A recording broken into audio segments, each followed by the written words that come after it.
So this episode is actually our 100th episode of the I podcast. sure hope it is. I hope we didn't miscount like when we were watching the marathon the first I'm time. pretty sure this is episode 100 of the podcast. Yeah. So congratulations to us. We've done this a long time. It's kind of crazy we've never given up, never even missed a cycle really. No, and what a movie to celebrate 100. Cloud Cloud nine. nine. I'm on cloud nine, uh, doing the 100th episode. So if I'm on more like cloud 100. if you've listened to every single episode of this podcast, thank you. What the heck? I hope you've also watched every single DCOM with it. Because at this point you might as well finish it out and join the club of I've seen every single DCOM in existence. It's a real good topic starter in a conversation. People What a fun have fact. opinions. What a fun fact. Put it on Like, your profile. why? Why would you do that? Also, what's your favorite one? Yeah, it's one of the hottest things you can mention though. Put that right on the dating profile. Yeah. Um, yeah, so thank you guys for listening. This is nothing we do for money. It's all for passion. Yeah, our current like financial gain from this is negative 500, 600. Yeah. So you gotta really love it. You gotta really love it. We gotta really love the That's me. You know, When we're done with this, it's gonna go viral in like 10 years. you watched 100 some movies. You get the equipment. You're like, can't go back. You know what? You gotta love. I actually hate decoms.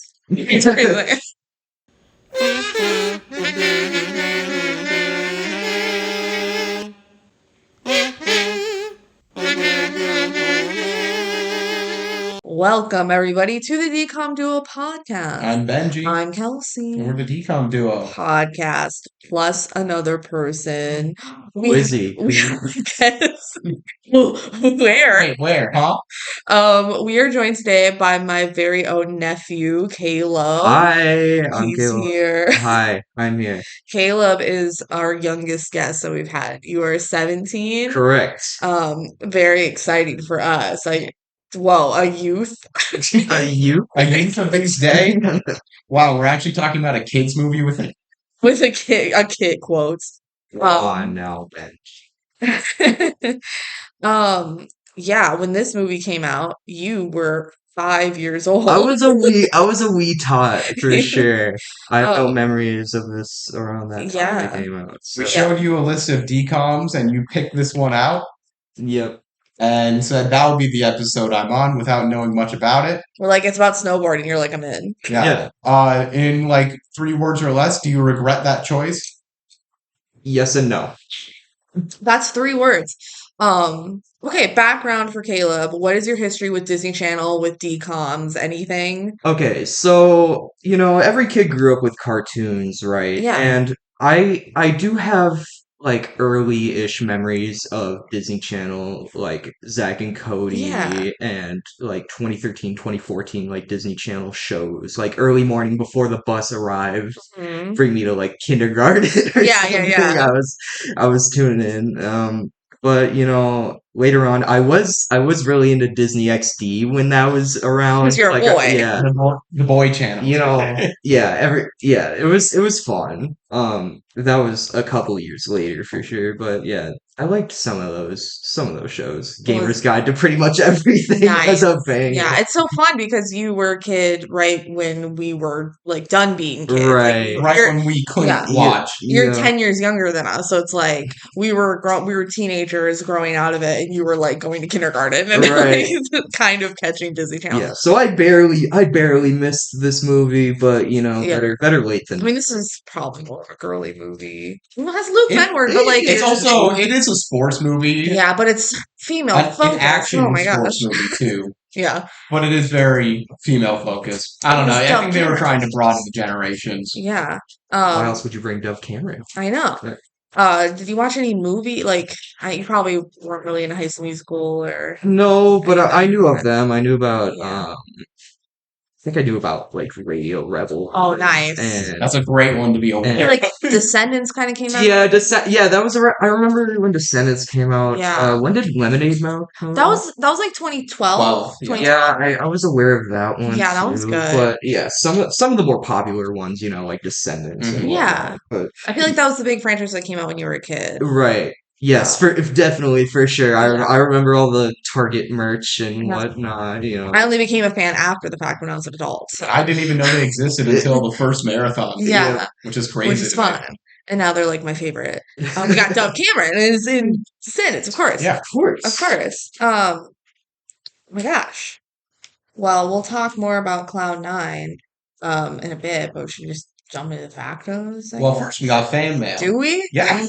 We actually do. We have fan mail. We never have fan mail. Well, we have fan mail right now. Oh my gosh, for the 100th episode. Yeah. We have fan from mail. Login Yes 3745 on YouTube on our Phineas and Ferb Across the Second Mentioned episode. He said, my favorite fun fact about this movie is that Terry the Turtle Agent during Robot Riot was originally created for the video game, but the creators liked him so much they included him in the movie. That's a great fun fact. I wish I had that down. That's incredible. Get this guy on the podcast.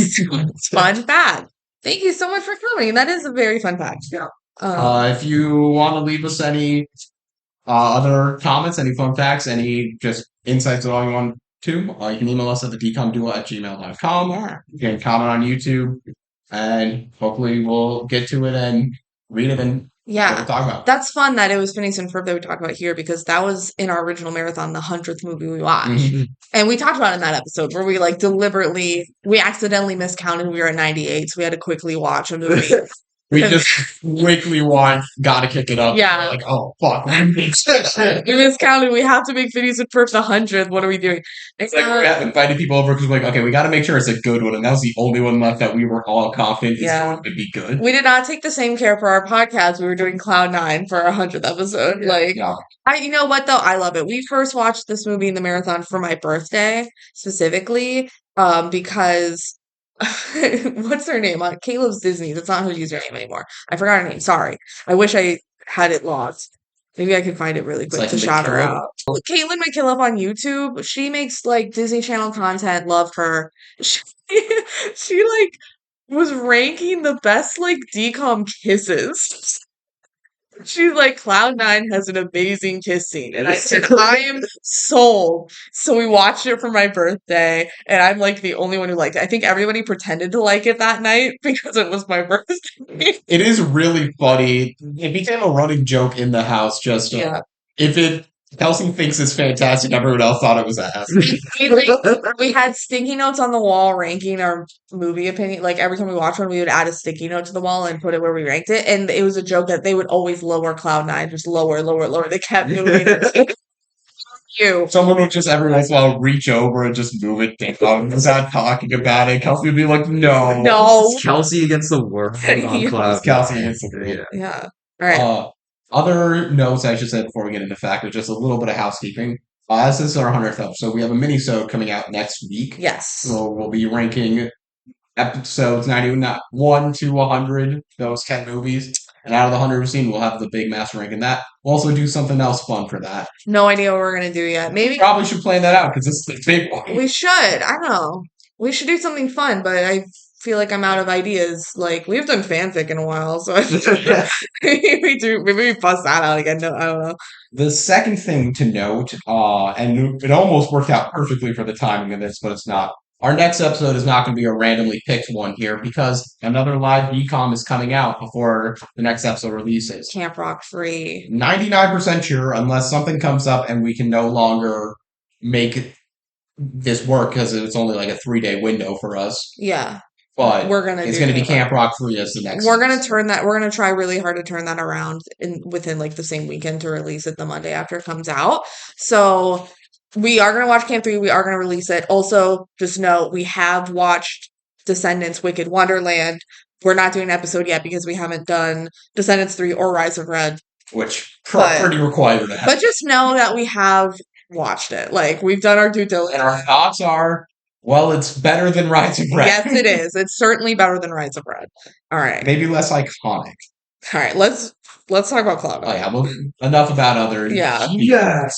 Finally! I've been waiting a whole day. Whole day. Whole day to talk about it. Cloud9 released January 17th, 2014. Oh, January. I guess like winter. It's not a Christmas movie. It's a It's a winter movie. It's that's a Winter Olympics year. It's certainly Oh yeah. capitalizing just off of that. Nice. It's the 93rd DCOM that came out.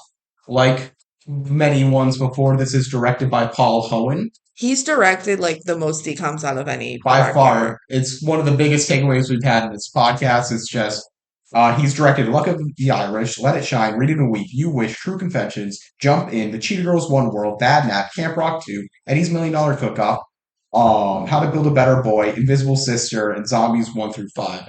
Wow. Yeah. Zombies. All of the zombies movies. All of the zombies. He's still doing that. That was his magnum opus right there. Yeah. Unless a lot of those were better than I do. I have no idea. He is so hit or miss. Like some of them are really good, some of them are really bad. And I do think Zombies is his magnum opus. Yeah. Yeah. Most marketable. I mean, Camp Rock 2 was huge. Yeah. He directed so many like musical sequels because he also did Cheetah Girls One World, which was the third one. It's just the guy Disney Channel says, all right, you can have this project. Yeah, but then we need someone. He did Zombies. He's done all of Zombies. That's his baby. Like, that's my baby. He took the reins with Zombies and he just ran with it. And he's gotten 5 movies. He's done other kids' TV stuff. He's done shows like Andy Mack. Just for a lot of directing overall. Oh, I didn't realize Zombies 5 had a it does have a subtitle. Secrets of the Sea. I figured it would have a subtitle. I just didn't realize it was released what it was. Secrets of the Sea. Ooh, it's about mermaids now. Yeah. All right. Going into the cast of this movie, playing the lead role of Kayla Morgan is Dove Cameron. Of course. Yeah. She's now in Descendants. We've talked about her a good bit in those episodes so far. Yes. But this is her one non-Mal DCOM. Yeah. I feel like that was relatively common for the stars of these franchises. To have like one more. To have like one more thing. Yeah. She was in Liv and Maddie, where she played both main roles. Yeah. She won a Daytime Emmy for that. She had notable film roles in Dumplin', Barely Lethal, Vengeance, TV roles in Shigmadune, Agents of S.H.I.E.L.D., Marvel Rising, Big Nate. Just a bunch of stuff, a lot of credits throughout. Just a lot of stuff. Yeah, but I feel like she hasn't really broken out that much. Not crazy amount. She recently had the lead role of the Prime show 56 Days, so she's still doing a decent amount of acting there. She's had some success as a musician. Her single Boyfriend was pretty big in 2022. The top 20 hit, but still hasn't released like a full album capitalizing on that. So questioning if that ever will happen. And recently she got engaged to Damio David, the lead singer of Maneskin. Yeah. Who won Eurovision. So kind of an interesting pair there. Yeah. I saw a clip the other day of just him absolutely gushing about Descendants as like his favorite film franchise. That's awesome. Yeah. That's Dove. I think it's Dove Cameron. She's always a positive add to a movie. Yeah. I feel like the character of Kayla Morgan I have problems with. We'll get to that. No problems with Dove herself. No. I feel like there's some writing issues with this movie. And even some directing there. I feel like her acting is like perfectly fine. Perfectly fine. Yeah. Dove, hope you're watching. Shout out podcast. Please come on the podcast. Please come on the Dove podcast. Playing the role of Will Cloud. First off, everyone we always like jumping in here. We just kept talking through this movie. Everyone has the coolest ass names, the most video game ass names. This was something I was gonna bring up because at the beginning we have Nick Swift, and then there comes Will Cloud. Yes. And then I actually saw a Letterboxd review. It was like Nick Swift, Will Cloud, who's next? Steven Snow. And there's Sky Sailor. Sky Sailor. It's like so. I feel. Kayla Morgan. It's like, what are we doing here? Yeah, I feel like I can imagine that this is a pattern that happens in a lot of DCOMs where really. No, I feel like this is the most cartoonish I've seen. I don't know. This is the most Ace Attorney names I've seen. Yeah, I feel like this is just hearing the names. I would have guessed that it was a common pattern with such like mediocre movies. You know? I mean, in Brink, his name is Brink.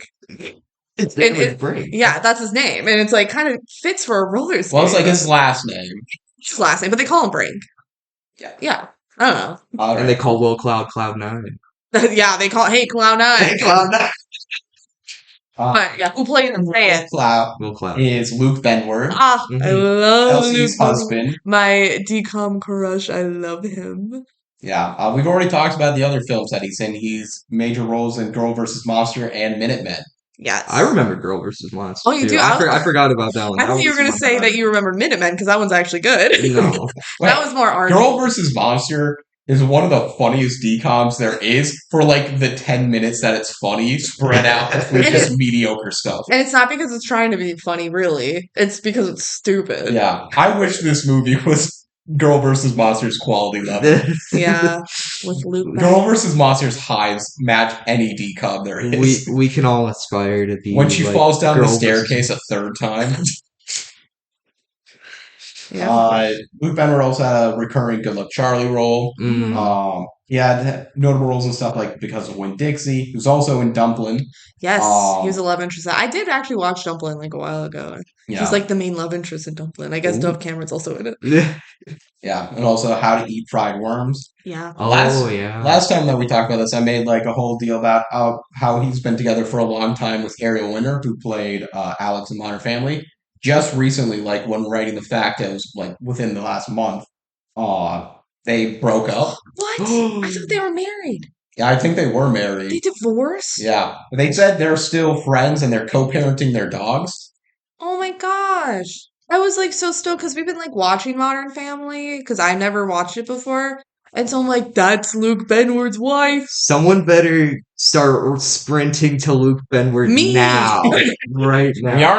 We're not married. We're engaged, we're not married. I'm gonna go run to Luke Benward. Not many can compete with the likes of Luke Benward. You're like, oh my gosh, can you sign my Minutemen? One person who tried was the role behind Nick Swift, Mike C. Manning. Ooh. He had recurring roles in This Is Us and Teen Wolf. Was a notable like soap actor. He's been on Days of Our Lives, Beyond the Gates, and he won a Daytime Emmy for The Bay. Oh. Notably, he was on Days of Our Lives when I had already stopped watching Days of Our Lives, so I don't recognize him from that. He has a fair bit of producing credits. He's decently active, both as a producer and actor still to this day. Right, Nick Swift. His character is the one I think that I'm most mad about in this film. Not in like a love to hate way or anything, just because Act 1 him is a completely different character from Act 2 him, which is a completely different character from Act 3. Absolutely. He changes 3 times. Which is funny. I did remember the first time when we were Googling, I'm like, who is he in Days of Our Lives? I Googled like Nick Swift instead of the actor. I'm like, oh whoops. That's not his name. That's what? What do you mean? Well, it is his name to me. Yeah, he's I know him from nothing else. So to me, Mike C. Manning will be Nick Swift. Nick Swift forever. To me. Playing the role of Sky Sailor was Kiersey Clemens. She had a recurring role in Austin Alley. That's her big Disney Channel connection. Otherwise, she's had film roles in Neighbors 2, the live-action Lady and the Tramp, Justice League, and The Flash. Those are not, like, insignificant. Neighbors 2, live-action Lady and the Tramp, and those Justice together. League and Flash. Yeah. Wild. What a resume. Yeah. It's very diverse, I think. Playing the role of Andrea, who's one of the friends, is Amy Farrington. She's also in Hatch and Pete. I think she's a bigger role of that than she is. I just looked it up. She plays Doris. We haven't covered Hatching Pete yet, so I can't tell you. Both of those girls in this movie were incredibly Oh. insignificant. So I have no idea. Quote on IMDb from Doris, her character, "That would be great." So, big role, obviously. I think she is like the love interest fake out, the one that he's yearning after in the chicken costume. No, she's not the blonde girl. I thought she was. No. No? No. Okay. I might be mixing people up. Other than Hatching Pete, she had a major role on the show SWAT, but otherwise just like small TV SWAT. credits. That's pretty. From doing all these research, I have found out about the existence of so many shows that are just government agencies. And it's just, wait, he was on that? She was on that? I think she's the mom in Cloud9. Oh, wait, that she's makes not way the more friend. sense. That makes way more That sense. makes way more sense why she would be in this little part of there. Yeah, my bad. She's not the friend. Mrs. Cloud? Yeah, she's Mrs. Cloud. Amy Farrington is Mrs. Cloud, and that also makes more sense why she would be here. I'm like, why did you write the factos for her that high up? She's the mom. She's the mom. That makes sense. Way more sense across the board. Yeah, the friend is Pia. Yeah. Well, she has two friends. One who I don't know doesn't the talk. other. One and two are they? One doesn't talk. She texts. That's a funny character. That aged well. Yeah, the full keyboard, slide phone. Yeah. And why did I not write down Andrea Cloud? Great. Is that not her last name? Did you just copy from Wikipedia? I copied from Wikipedia. Why didn't they? Cloud Mom. They gotta credit her as Andrea Cloud. What the heck? Yeah. Without her last name, who is she? Just Andrea? Who would have guessed? And we thought she was a friend. Playing the role of Richard Morgan, the dad who owns the ski resort, is Patrick Fabian. He had a main role on Better Call Saul. Like, he's part of the main cast. Whoa, really? Oh, really? So, like, not a small guy at all for that. That definitely was his, like, breakout thing. Dude, you missed a DCOM connection with him, and I just looked it up, because I'm like, isn't he in Twitches? He's in Twitches. Oh, I forgot. And you missed it. How dare you? He has a lot of stuff. He's in Twitches and Twitches too. He's like the evil guy in that. Yeah. I am not infallible. You don't love Twitches as much as I do, obviously. Otherwise, you don't recognize him. It's clear to see. I should have said it out loud yesterday, but I didn't. I was like, pretty sure he's in Twitches. I thought you just would have known. How could you forget? I know. I love Twitches. He's on other TV stuff up to like get his big break in Better Call Saul. He was in Veronica Mars. He was in Friends. He was in Will and Grace. And he's going to be in a film later this year, the Jesse Eisenberg musical debut. Fun. Yeah. I'm excited about that one. This guy's got a lot going for him. Playing Kayla's mom, Madeline Morgan, is Kenda Benward. Yes, that's Luke Benward's mother. What? Luke Benward's mom plays his love interest's mom. And I couldn't even tell if she was Kayla's mom, because she never says mom. It kind of felt like the dad's girlfriend to me. Like, she didn't feel like a motherly figure, even though that was her mom, probably. Maybe a stepmom. I don't know. It felt weird to me. I barely even remember this character. She's not important. No. I just mainly mentioned Luke Benward's mom. When you brought up Kayla's mom, I'm like, are we sure Kayla had a mom? Do you remember when they're in the pool and she's like, I brought you guys towels? Oh, yes. That was her. Yeah. And apparently that was Luke Benward's mother being like, here's some towels. See your son in the pool with the girl. Dove Cameron? Yeah. Gotta stop that. You go. She also had a small role in Dad Napped. Funny because Luke Benward's not in that. No, he's not. It's like, Luke, we don't need you. So she got in the movie not because of Luke, because of Paul Hohen, because he also directed. You could say. Or did Luke get into the movie because Paul Hohen's like, that small role you did in Dad Naps. I know. Yeah. I know you're ready for this. Playing the role of a dink is Carlin Jeffrey. Uh-huh. He was in the main cast of Ant Farm. Sure. Otherwise, he's done very little. But okay. Yeah. I forgot this guy was named Dink. I know. It's incredible. I feel like the other one should be Dink. I feel like they should have switched names because the other guy felt way more like a Dink to me. But whatever. Yeah. The other one being Sam, played by Andrew Caldwell. He had a recurring role in Hannah Montana, iZombie, Henry Danger, among other He did shows. look familiar to me. Yeah. He was in the main cast of the Disney XD animated show, so tell me if you know this one. Randy Cunningham, ninth grade ninja. Oh yes, of course I remember Randy Cunningham. Well, that's him. That's Sam. And That's he his recently voice. had a pretty sizable recurring role in Spider Noir, Oh, that's a the new Nick show. Cage, Amazon Prime, That's cool. Okay. Spider-Man show. Good for you, dude. Yeah. Yeah. Playing the role of Pia, this is the friend, Oh goodness. is Pia. Victoria Morales. My apologies. She had recurring roles in Liv and Maddie, Teen Wolf, and Never Have I Ever, and she was a main role in the Hulu film Plan B. I don't think it's supposed to be Plan B. Yeah, you wrote Bland. I think it's Plan B. Bland. Bland. like bland without the D. Yeah. And then the role of Sebastian Swift, Oh. Evil father. Evil father. is Jeffrey Nordling. He had notable roles on 24, Desperate Housewives, Big Little Lies, D3, The Mighty Ducks, Nashville, Wow. among Wow. other things. Okay. He's unfair, but I just didn't want to do too much more research beyond that. Yeah. He's the father with a dream. Yeah. That is not It's- next. yeah, it's your dream. That is not next. It's not next. They really were like, we've built this relationship up enough to be able to say all this. And then we're gonna do the exact same trope that every athletic kid in a sports movie has. This is such a tropey sports movie. So And, like, many. I things. love a tropey sports movie, and that's why I'm like bummed that I can't get on its level. Perhaps sometimes it's just too stupid. It's yeah. And it's like, you didn't earn this at all.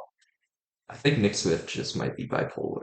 I'm not sure. Oh, That that makes explains all sense. the personality shifts. Yeah. Yeah. Some fun facts about Cloud9. Ashley Frentz, or as she is more commonly known, Ashley Tisdale, and Shaun White were both executive producers on the movie. Oh, Shaun White was an executive producer. Yeah. You know, it makes sense. It's like Any snowboarding, he's like, I'm there. call Sean, get Sean on the line. We got to bring him in. He's gonna love it. You know, and respects. You know, he's really tuned into the sport. You Yeah, know, of course. passionate about it. He's like, not only am I gonna shred, I'm gonna Direct. I'm gonna direct. I'm gonna produce. Yeah. This aired alongside the series premiere of I Didn't Do It, as well as a preview of the show Win, Lose, or Draw. Are those Disney Yeah. shows? Okay. Sure. Yeah.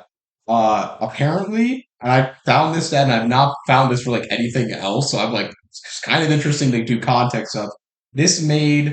I have the money this made in home video sales being 1.8 million, or Hell specifically yeah. $1,881,426. Hell yeah. Okay. Nice. I have no idea if that's good or not. Me neither. I don't. Fair. It's probably not anywhere close to High School Musical. No, of course not. Yeah. But like 2 million's not bad And it for has a less than budget that. movie. Yeah. And I'm sure, yeah, the budget on this movie, I'm sure, was Maybe like $1 million.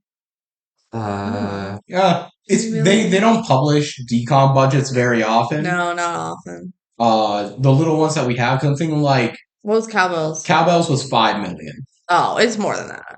and I think it's more because it's an action based movie too. And it came out like later too than Cowbells, so like 10 million? Is that crazy?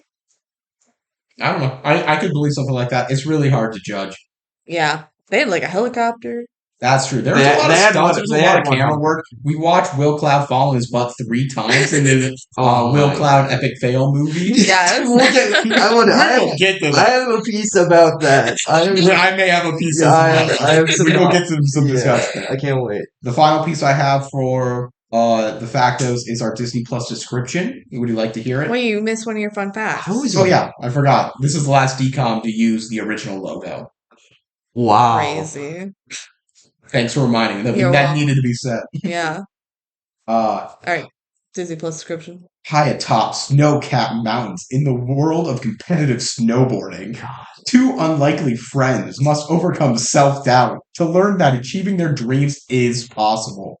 Kayla Morgan is a prima donna snowboarder who was just dropped from her competition team, while Will Cloud is a former snowboarding champion who is struggling after a career-ending wipeout.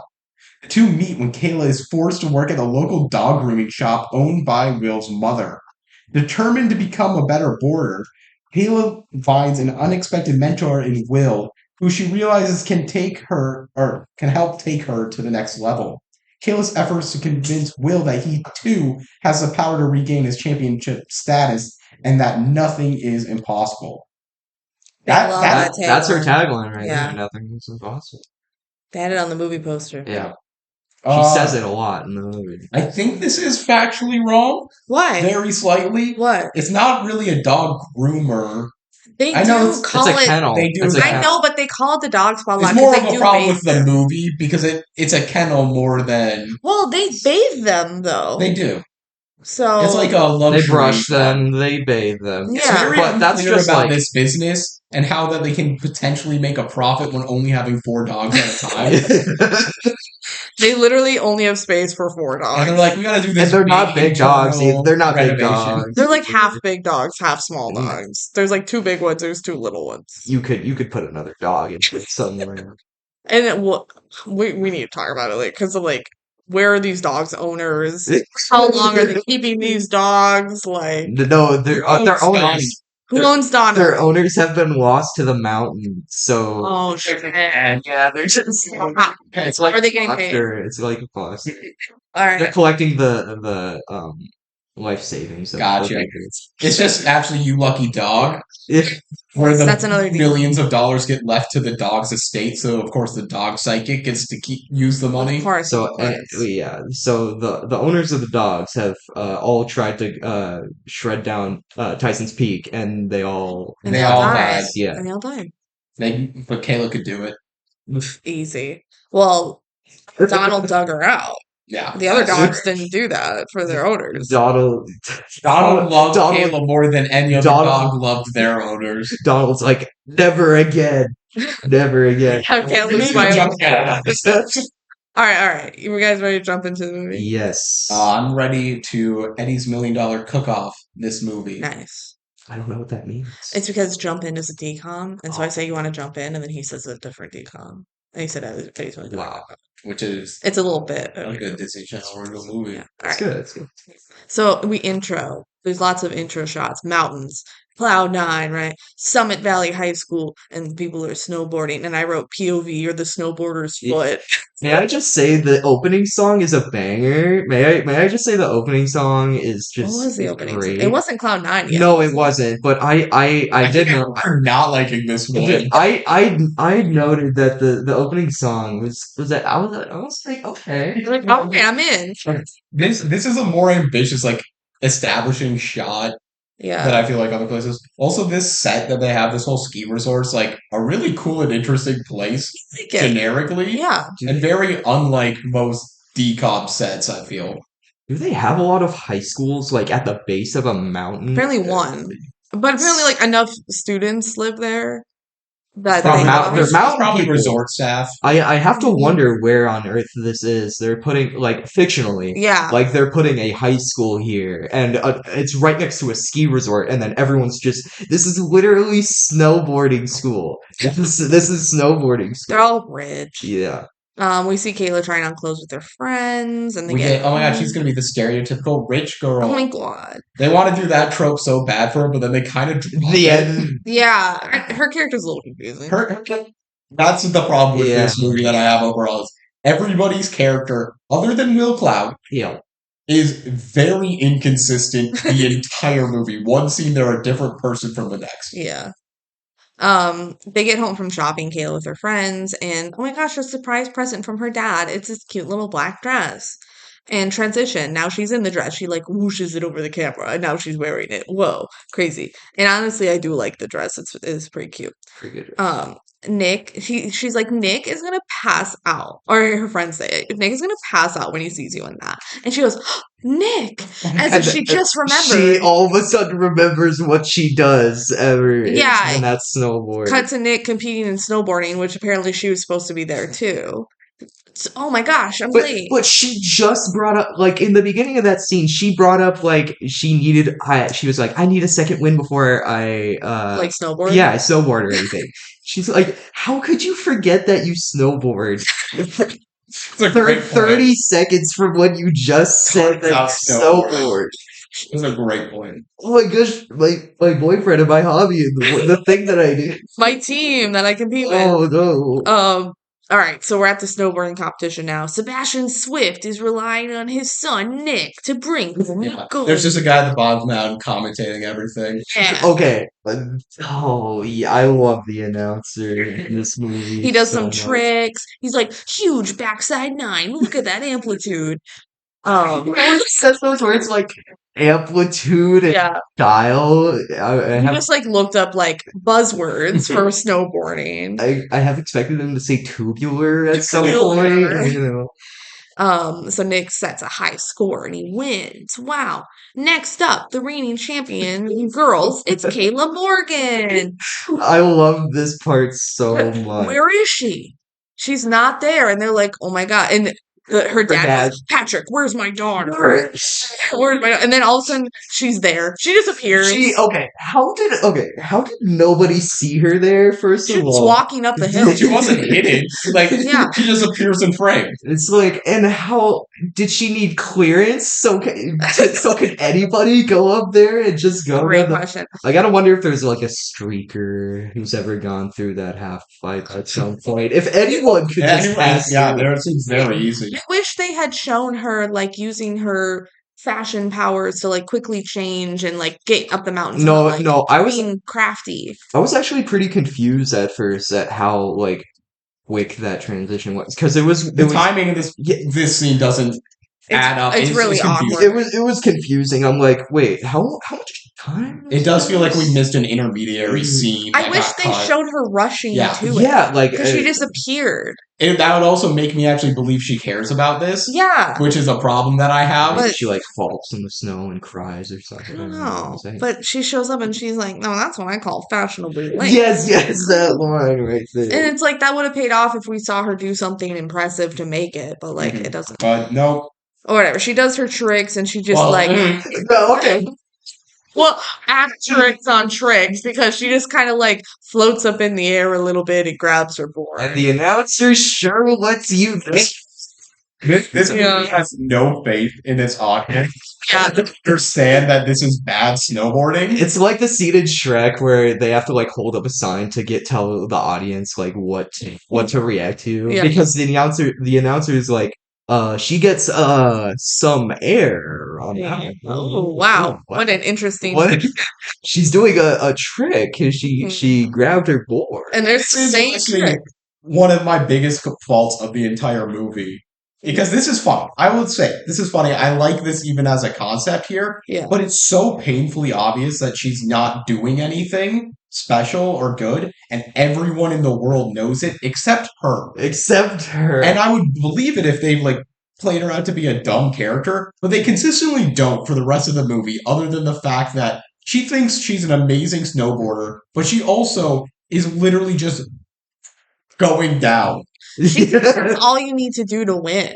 'Cause like wins it's like every she doesn't time. even look at what the guys are doing at No. her. Like she's never saying it's like, wait, what is it? What is he? Is he doing a spin? You can do that? I It's feel also like she has no motivation to get better because she wins. Why would she have motivation to be better? because some people just Do don't a push do a themselves do a to spin place. like Nick Swift, you know? Yeah, Don't you want to be like Nick Swift? you could at least twist once. Yeah, do a twist. Do Yeah. a twist. And yeah, she gets like 7s and 8s on Yeah, it as she well, gets which I'm decent also scores. upset about because again, she didn't do literally anything. do a trick, She didn't do I anything. thought the rigging was going to be that they paid off the judges to which just would give make her. more sense. Yeah. Instead, they're like, oh, we put just bad girls in the competition. Which literally doesn't make logical sense. No. What happens if someone else comes? Or any Yeah. of those existing girls get better than her. What if Yeah. one of Because- those other they wanna girls? try. Because this isn't a computer in a video game that always is stationary at that level. What if there's a girl who's the star of her own DCOM that's dream is to snowboard, and she comes in without the funding and like just does it? Like you got to account for these things. Yeah, so she wins because she gets decent enough scores, and they say Team Swift is poised to win at this year's Fire and Ice competition. All right, so then Kayla's dad comes over and praises her, like you did so good. Nick is like, "Oh, hello, sir," and the dad's It's like, "Hi." hey, Like I don't care about you. Oh, there. Nick tells Kayla, like, you looked great out there. And she says, wait until you see me later tonight. It's a lot of tension. Oh my god, That is one of the most flirtation. risque lines Yeah. I've seen in a DCOM. In a DCOM, that was like, oh. Shockingly explicit for like intentions. And what she means is, we're gonna wear that dress. Yeah. Wear that dress. But it sounds like we're gonna, like, do something. We're gonna do something. Swiftly. Ooh. That's what he was gonna say. And then she gives him a little kiss on the cheek as her dad watches. Whoa. And he's like, oh. And the dad just like kind of stink eyes him. And she's like, oh, it's not you. You're the best boyfriend ever. He's just protective. I gotta wonder what their entire relationship was like before this. It's this like picture perfect, like, now we're gonna race our snowboards. Oh my god. Because they're making us assume, the audience assume that before this movie that their relationship was just perfect. Like, Yes. absolutely perfect. It's absolutely perfect. And then it all just comes crumbling down during the fire and ice event. Yes, which happens every year. But this is the first year that matters. Every year, apparally, this matters. Yeah, they won it last year. Yeah, they win. But this year it's like, oh, we really gotta make sure we win. Even though we always win. This is before Will Cloud even enters the picture. I know. Like it seems like it's just out of nowhere that they're just so obsessed with this. Yeah. All right, now we're at the dog kennel to meet Will, his mom. Will's mom tells the dogs, like, good boy, you're so good. God, One dog looks dead. But it's Donald. But he's just playing roadkill. This is for some reason a bit in the movie. For some reason Donald is a character. Despite the fact a dog kennel shouldn't, but a dog groomer definitely shouldn't have the same dog in the building every single day for the length of this movie. They're basically his dog. But yeah, Donald, is it their dog? They never say. No, they know him on first name basis. This is just Donald. He's here. Well, you don't think you would like? Was he supposed to be like Mr. I think he's just squat. Like, what do you think they should be on a last name basis with the dog? Donald has squatters' rights. Donald has rights too, and I feel like just ahead of time. Like, Donald being dead is for some reason a bit in this movie, and dog does a bit. It is like he's dead. God forbid, dog do some comedy. It's like this entire movie, they really just wanted to show off how well they could train these dogs because they had them doing all sorts of like human stuff. Like, as an acting thing, like Donald's a decent dog actor. I have to give credit there. I did like in the credits they had like little blooper shots, and they showed that they had like a fake tongue that Donald bit onto to make it look like his tongue was sticking out when he was playing dead. So that's how they did that, which I thought was clever. I'm like, oh, it was a fake tongue. I'm sure they could get a real dog to stick out his tongue. Yeah. Not that one. Well, probably not one that looks as picturesque as they want for a shot in a movie. The directors come and just like, don't listen to me. You got the big dead thing spot on. But I'm gonna need a little bit of. We need more tongue out. This is basically what happens in Sharpay's Fabulous Adventure. Yeah, actually. That's a separate whole podcast that we did, but this one has a lot less dog murder in it, so... Yeah, true. All right, then Mom leaves to pick up a shift at the cantina because she's not making enough money at this dog groomer kennel business. Can I interject this thing that I found this so hilarious that I wrote it down in case I forgot. There was his mom is like, hey, can you use the anti-frizz shampoo on this like one dog? Yeah. And then it cuts to this dog with like sunglasses. There's this hip hop music playing, and he says, "Dog Pound Gangsta." You're right. I don't think I wrote about this. Okay, so this part was this was the only thing I wrote down that I was like, I definitely need to talk about this on the episode because I found this so unbelievable that oh man. Those are the points of this movie where I'm like, that's the energy I wanted to be striking. Yeah. It's just under that for too long. So hilariously stupid. Hell yeah. It was for no reason at all. Like there was no even setup to it. It was just a cut. Anti-Frizz never comes back. No. It's just to show that they're ad with money. They are bad with They were money. already showing by saying the mom needs to leave. Yeah. And it was just, and he just turns it on. He's like, dog pound gangster. And that's it. That's the joke. That's the whole joke. And it was funny. And it was, I laughed for like 5 minutes about it. Like, I Oh, paused God. the movie and I'm like, did he? I rewound This movie, the go. I rewound it a couple times. Wait, I'm is like, this the funniest scene in any movie and ever? this is less than 10 minutes into the movie too. I'm like, okay, we'll see where Oh this my God. goes. And then, yeah. And then the mom, like, picks up the picture of him winning the snowboarding trophy. And he's like, Mom, put I that don't do it away. anymore. Mom, put the picture away. And she's like, oh, I like this picture. I miss that smile. I'm sure that picture's been up for years, by the Yeah. way. And And now, he just, and I love that he turns it down. He like slams it down because he doesn't want to look at that picture. that picture frame's just gonna be face down Yeah. for the rest of his life is what he's expecting. Even though that picture's definitely been up for years. And then it's like he's just now noticing that it is. I miss you. I want to think about my snowboard. I can't even think about snowboarding. Yeah. See, this is why I love Will Cloud. First off, he's just the trope of like, oh, the injured vet turned coach thing. But it's really funny because he's like, I could never do that. This took my life away. I can't ever snowboard again. When he factually can, he's completely Yeah, 16, like he does that his entire life. Yeah. Oh, but then he's just this whole time he's so like moody about the snowboarding. It's like I can never do that again. You know, which I think is kind of accurate to how teenagers feel. As a teenager, Yeah, is that how you probably feel? unintentional by the movie directors, but I think they nailed it with that. Yeah. I think this is a very funny role. Just he's so serious about it. Whenever he's talking about snowboarding, he's like, No. I broke my leg. Don't even say snowboard. Don't even say it. which it's a serious injury. We'll get into that when we get to the video. Yeah, we'll talk about the Lot injury to talk about that. All right. We can keep going. Back to Kayla and I wrote Will snowboarding. It was Nick. Back to Kayla and Nick snowboarding. I wrote, whoa, flips. Like they're doing flips. Kayla wins the stupid little race they're doing. Yeah. Because he like wipes out. I don't know. And then they see Will walking down the mountain with a dog and a little sled. Which is adorable. It's so cute. It's adorable, by the way. And Nick goes, Will Cloud, isn't that sad? It's just a guy walking his dog. In a little sled, which like wouldn't you want the dog to walk? Not down a mountain, but like in town? Like and all their paws will get cold. And all of Nick Swift know that Will Cloud was a snowboarding legend. Okay? You put some respect on Will Cloud's name. That's right. He did the freaking Cloud 9. I know that, yeah. In practice. In practice. We never saw that. He invented it though. That's why it's called Cloud 9. It's called the Cloud 9. Okay, he invented it, but he also literally, when he's explained the trick later No, he says exactly what it is. He says exactly what it is, so and that's clearly he did not he just invent named it. He invented how to do it.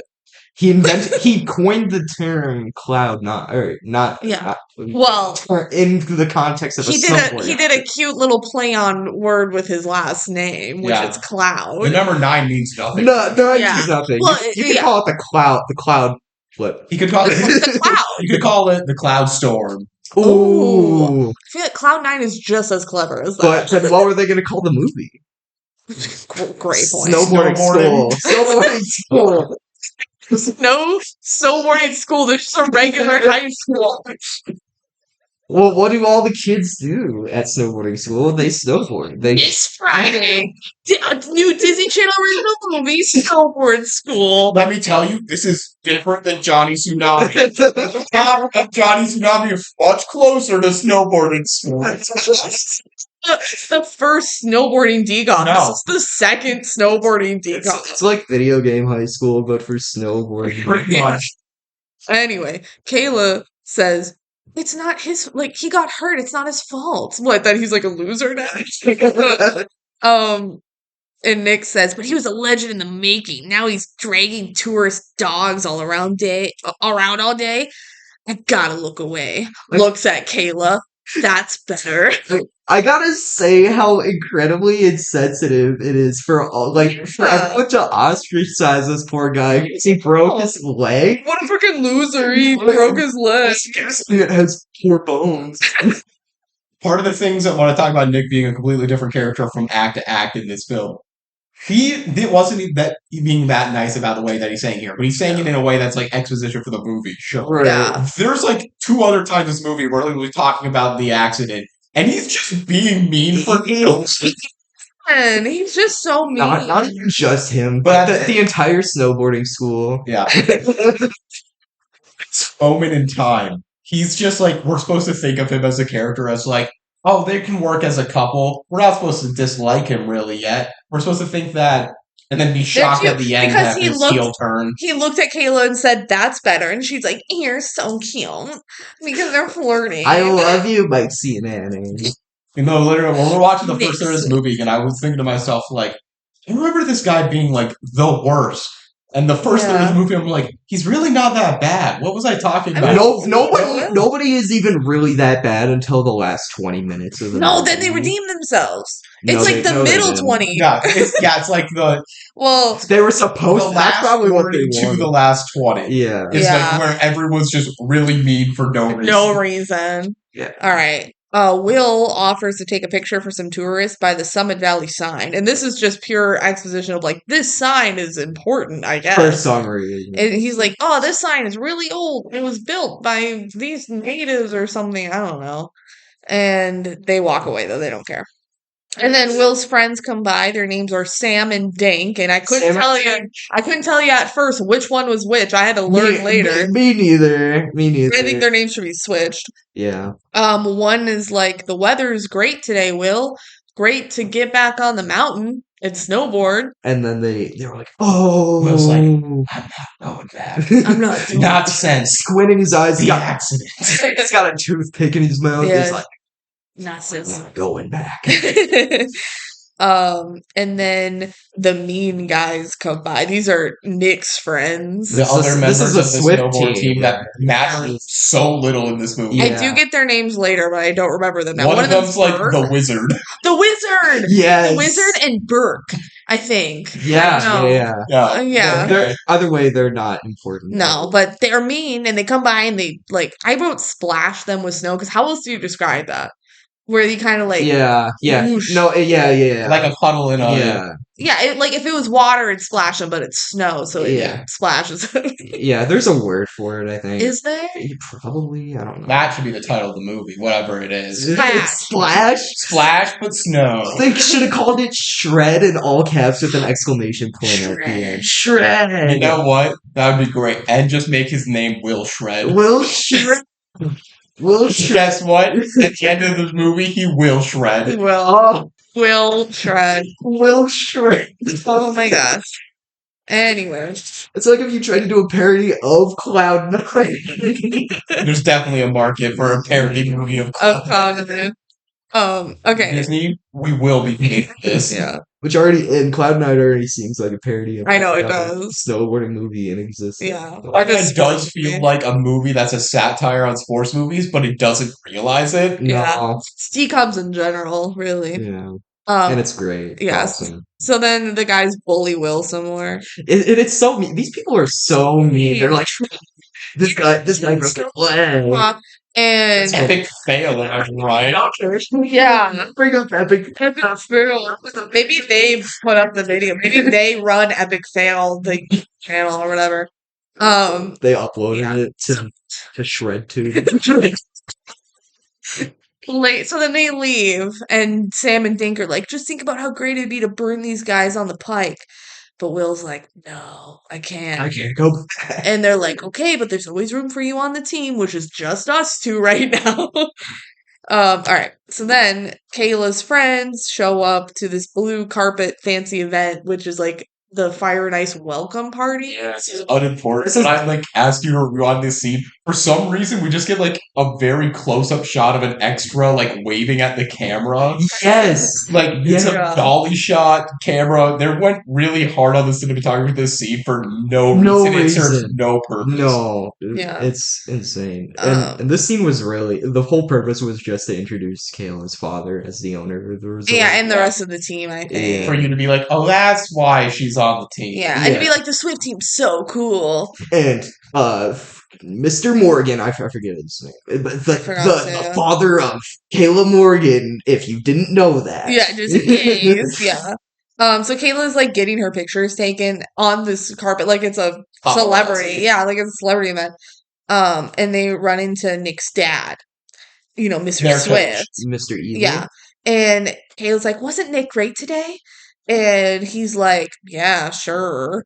He's like, he'll do anything except compliment his son for real. He's like, son, I know you're handsome and everything, but I think what I think I'm gonna do is I'm gonna say you suck. Also, I hate you. Also, I hate you, and you're. I'm not gonna know this until like the last 10 minutes of the movie. So. Yeah, and Kayla's like, it was his personal best, and the dad's like, ugh, his personal best isn't good enough to win Fire and Ice. You just gotta be the best. Yes, it is. Yes, it is. It's like, it's not about being your personal best, it's about being the best, period. But he already was the best. Yeah, that was established in the literal event before. Yeah. That was the year before he won. When you hold the record, your personal best is the most. Exactly. Like, what more do you want this man to do? You just watched him do his personal best. The plot they wrote doesn't work for the dad who always wants more type of character, but they wanted that character in here. Like, you couldn't make him get like second place or something. Yeah, you couldn't make it so like someone almost beat him. Just have this random guy who's like they don't focus on him at all, but he's have like slightly better. Yeah, and then he's just he's not even. You don't even have to make him important or anything, but you just give Nick some competition and have his dad actually have a reason to say any of this. Yeah, we still don't worry. The audience will still think he's an asshole. It's fine. Yeah, like you got it. It's so over the top. Yeah. That's why it's great. All right. Welcome to the Fire and Ice kickoff party brought to you by Swift Gear. They have their own gear. Welcome the 2-time championship guy, whatever. Champion. My son, Nick Swift. Whoa. 2-time champion, man. Yeah. Just beat the dead horse about his dad. I know, but Nick, you suck actually. But actually you suck, and if you're next, Mike Lamb. These names are incredible. Yeah. Mike Lamb, otherwise known as the Wizard. Yes. Do they ever say why he's called the Wizard? No. And we never find out. We don't get. I don't know if you guys. I wanted Wizard exposition. That's what the prequel movie's about. Wizard? How the Wizard came. Hell yeah. They needed a spin-off series about how the Wizard came to be. Next, the human cannonball, Burke Brighton. Why is he the human cannibal? We don't know. He killed a man. Oh. Oh, shit. He was launched out of the cannon. And last, our glamour girl, Kayla Morgan. And also Kayla's dad, who owns the resort. Yes, exactly. And he's bankrolling the entire team. Yeah. This year for Fire and Ice, it's going to be on national television. Whoa. For the first time ever, I think. That's crazy. Now let's party. And they party. And Will is outside with the dog on a sled again. And he sees a party. And he's like, it's not that great. That's one part of the game I don't miss. The thing about that was like, Will, you broke your leg. Yeah. How do you hate parties now? He's just like, I don't miss think that part. He's trying to say, I never liked the parties. Yeah, I only did it for the love of the game. But that's lame, and he needs to grow a pair. Just go to the party, Will. Exactly. I think that's true for Will. His character arc is kind of just grow a pair. Yeah, get over yourself. Genuinely, man. We know you broke your leg, you had a collapsed lung, and it was an epic. We're talking all this stuff here. And again, when we get to the injury, we'll talk about it there too. The seriousness, this movie could have taken the injury more serious, and then maybe I could have some empathy towards his position and kind of like PTSD towards everything going. Yeah, they really don't play into the PTSD aspect of it. No. Which could have been an interesting angle to take. Instead, they just go with the angle of like, Nah, this dude needs to get over himself. He's He fine. just needs to get You over would it. think about how I'm talking about Will Cloud right now is that I don't like him, but he's probably the only character that I find likable in this entire Same. movie. He's Luke Benward, and I love him. Yeah. Well, we know why you. We know why. Nick is talking with his dad, like seriously, and Kayla's kind of looking on, like, what's going on there? And the dad's like, you gotta think like a winner and do whatever it takes. He's already won twice. I know, he doesn't care. He says, you know I'm right. And then Kayla comes in, like, what is this about? And the dad leaves without another word. Like, he doesn't say anything to Kayla. Is what the dad worried about them losing the team portion? Because we know, spoiler alert, this is a conversation where he's basically saying, get Kayla off the team. Yeah. Right. I think now that it's on television, he's like, we're gonna look like frauds if she just goes down and does her shit and does a grab and then a back grab. I couldn't possibly train her better as her coach. That's also possibly do my job. Pisses me off about this movie because like we have to believe the conceit that she had this skill within her at all that was being untapped because she wasn't given competition and any motivation to get better. Mind you, it was all untapped in the span of what? How long? A week, 2 weeks. Yeah, and then all of a sudden she would go. Snowboard, yeah. And before this, she was just some scrub. Yeah. She had like basic skills. She could grab. She could get like 7s and 8s. She didn't fall. I still think those 7s and 8s were rigged. Probably. That would have been more interesting to me. I also think that would have been more interesting. Or you could even, like, if in that opening scene, they had her do, like, a couple of minor tricks, and then the commentary just was like, this isn't anything that special, folks. I would be fine with that. Yeah, the announcer's like, folks, I know you people who are watching, I need you to know this. This is nothing that special. If it was me, I would give her a 5. And it's like, oh wait, 7 and 8. Oh, you gotta think about what's happening behind the scenes here. I guess that home field advantage. Lunch. Yeah. I may remind you that her father. Anyway. Kayla was like, you okay, Nick? And he's like, oh, yeah, it's fine. Whatever. Even though he's clearly upset. He's like, my dad is just intense. Later, the Swift team heads out, the kids. And Kayla's excited to be on TV. She's like, we're going to kill it. And Nick talks about, he's like, I'm going to do the Cloud 9. Even though he never brings this up again. Like, I feel like he should have also attempted it and then, like, broken his leg or something. I think it's so okay. At the same time, I do and I don't. Just to bring the whole exposition, because he says it's like, if you didn't know, that's the trick that Will Cloud did before he broke his leg and cut his lung and everything. No one's pulled it off. And he's like, I'm going to be the one to do it, and I'm going to rename it to the Swift 9. Does he say that? No, he doesn't say that, but it'd be funny if he did say that. Yeah. But just to completely say, I'm going to take this guy's trick. Yeah, I'm gonna be the first one to ever do it, and then I'm gonna look at it and I'm like, yeah, he's like, I'll figure it out. It's like, fuck you!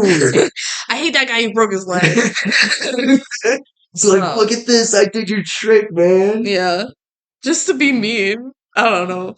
Okay, then they all start snowball fighting, and then they find Will's sled, which is out on the mountain for some reason. I think. Wait, my headcanon is that Nick's dad planted. Yeah. I thought he did say that he planted it there.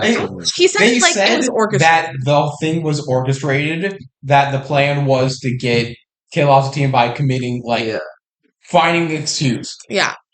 Getting her in trouble. I believe this is at least somewhat. It's either extremely opportunistic, which is maybe the most charitable reading of how this is, or the funnier and stupider option is this was the plan. We're gonna have Nick go onto the sled. Well, the friends be like, "Oh my god, we're gonna sled." Nick be like, "No, I get to do it first." And then it goes, "Well, Kayla, you have to come with me." Kayla's like, "I don't want to do it." Kayla gets on the sled. Nick goes down with her on it. Nick jumps off the sled. She flies through a sign. Could die from this. She doesn't jump off the sled. Yes. She stays on the sled. The sign falls down. The sled is broken. Everything's bad. And in the end, that she's not going to tell her dad that the other guys were there. Yeah. Yeah, all of those things needed to happen perfectly. And they orchestrated that from the beginning. And Nick's dad came up with that plan. Yeah, when I first watched, and when I'm watching Nick go on, he's like, I can't control it, and then he just rolls, he jumps up, and I'm sorry, Kayla. Yeah, he goes, I'm sorry, Kayla, and he bails off the sled. I'm like, what the hell are you doing, man? What's wrong with you? Like, you should have said, let's both get off. Before I knew it was orchestrated, but like at the same time, I'm like, pull her with you, man. Yeah, like save her life as well as yours. I genuinely thought like he was actually trying to kill her. Either this was such an unbelievably stupid like thing to have in the plot where he jumps off and doesn't have her with him, and that just is for no reason, or that he orchestrated to kill her, which is I guess that also kind of true. Killing her also solves your problem. She is off the team. Yeah. And she doesn't come back. And she doesn't do Cloud9. Quick question for the audience here. Being you two right now. Okay. The audience at home, you're welcome to answer too. Answer out loud. Does Nick ever actually /is interested in Kayla? Because I've gone back and forth on this, and it's hard. It's hard because Nick is a different character in all three movies. But are we as the audience supposed to believe that Nick has genuine feelings for Kayla? Or was it always from the beginning? I think he did like her. Yes. This is why Nick sucks, is because Act 1 Nick, you could definitely... I would. Act 1 Nick even feels now like he's showing remorse, like, I wish I didn't have to do this, but my dad's controlling me, making me do this to make us win. Yeah. But Act 2 Nick, he's just mean for no reason. He's mean to Kayla. Yes. And then I'm thinking again, before this whole movie, canonically, like, what's going on with them? Like, is he just... into her because she's rich. Here's my theory. His dad, like, you have to be good to her on the team because that way we get the money to be able to win as a team. Maybe. I mean, but he could. I mean, he did show affection to her. My theory is that, like, he did like her at least enough to, like, date her, like, think she's pretty, hang out with her, whatever. Like, they have a good time together. He likes her enough. And then this happens where he, like, forces her off the team. And, we're spoiling the movie. But because of television. If you're listening to a podcast about that, and not whatever. Watch the movie.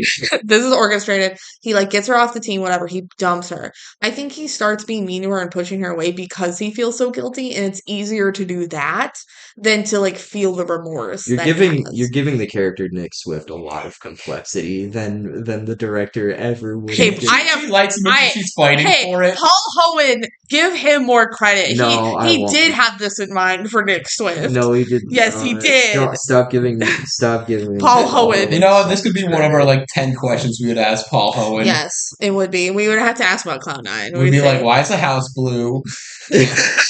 Different movie. Yeah. Okay. Anyway, so Kayla is the only one who gets in trouble. The security finds her, and the other boys just run away after she crashed. And how did he not see them? First of all, I know they just ran away. She's like, "What? We were just goofing." He's like, "We? Who is we? Are you stupid? It's clearly just you." And even though you said we, I would have never thought there was anyone with you. Like, he didn't even try to look. No, he just kind of looked over his shoulder. Like, the security guard later on is talking to the dad about it, and it's like, unless she talks about who else was with her, and he's like, no, it's very obvious who she would be. Yes. Yeah. Who the fuck do you think she's? Like, come on. You think this is Will Cloud? No, it was his sled, though. Who is she rolling with? Who is she always around all the time? Who's her boyfriend that you don't even like? Also, how expensive is this sled? Apparently really expensive. Well, they never say. Let's talk about that. She's talking about how nasty it was. It's like, there's so much dog hair on this. Yeah. Ew. Because he puts dogs on it. Well, stupid. Like, there's gonna be... Anyway, Will gets a call at the dog place about a sled. So then we get, like, Kayla at her house with the security, and I think Will is also there. And he's, like, letting Kayla go since he's like, since you own the resort, I'll, like, let her go. He said, hey, good.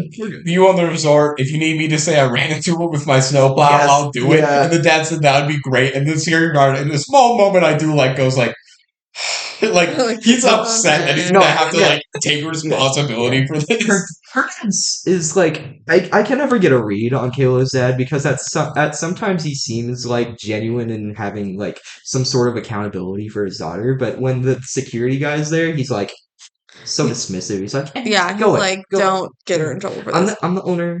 Go away. Yeah, isn't this his son? Yeah. He could just be like, I don't care. Whatever. Dad tells Kayla to apologize to Will for the sled, so Kayla's like, Will, I'm sorry, that was stupid. And Oh yeah, Will's here, by the way. I don't know if we mentioned. I did mention that he's there. Yeah. He's like, this is so not cool. This was so not cool of me and me alone and nobody else and not Nick Swift, and it was just me, and that was not and cool. not so sorry. not the wizard, not the human cannibal. This starts their enemies to lovers arc. Yeah.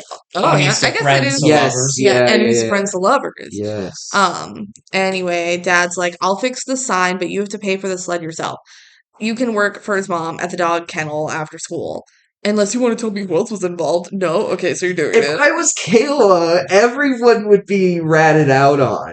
I don't care. I kind of get her in this current characterization where she doesn't even realize that like everything's been rigged for her. Sure. She's getting kicked off the team. And that Nick's using her. Yeah. Thing. But 1 week later, when all this is revealed, why doesn't she just tell her dad or anyone? Like, there are so many opportunities for like even after she broke up with him or he broke up with her. She's not a snitch. Yeah. She ain't no snitch. Respect. All right, so then Will says to Kayla, see you Monday. Unless, of course, you're too busy with spending daddy's money going out shopping. He cooked on this one. He clogged her this entire scene. And she's like, you don't even know me. And he's like, really? So tell me what you're good at besides accessorizing. And this line. I'm saying he clogged her the entire No, Kayla's response to this she's like, I shred major powder. Oh, yes, I shred major powder. I got a 7 yesterday. Yeah, did you see my 7? And he's like, that's overstating it a bit. I've seen you. You're decent, but you're sloppy. Blah, blah, blah. And she's like, well, then how did I make the Swift team? And he laughs. He's like, your daddy owns the resort. This is what I mean. I would laugh if I was obvious to everyone what's going on. How has it not gotten to her? Yeah, she literally looked stunned. She's like, oh, wait a second. I would have laughed if I was Will Cloud too here. I'm like, girl, are you dumb? Like, it's everyone knows it. It's clear and obvious. Everyone knows it. Kayla is just written so dumb.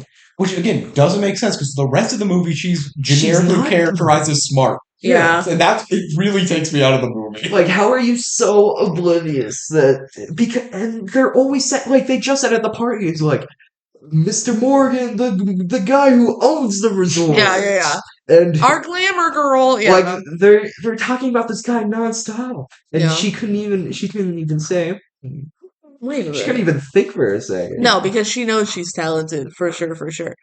Will then yells down, what?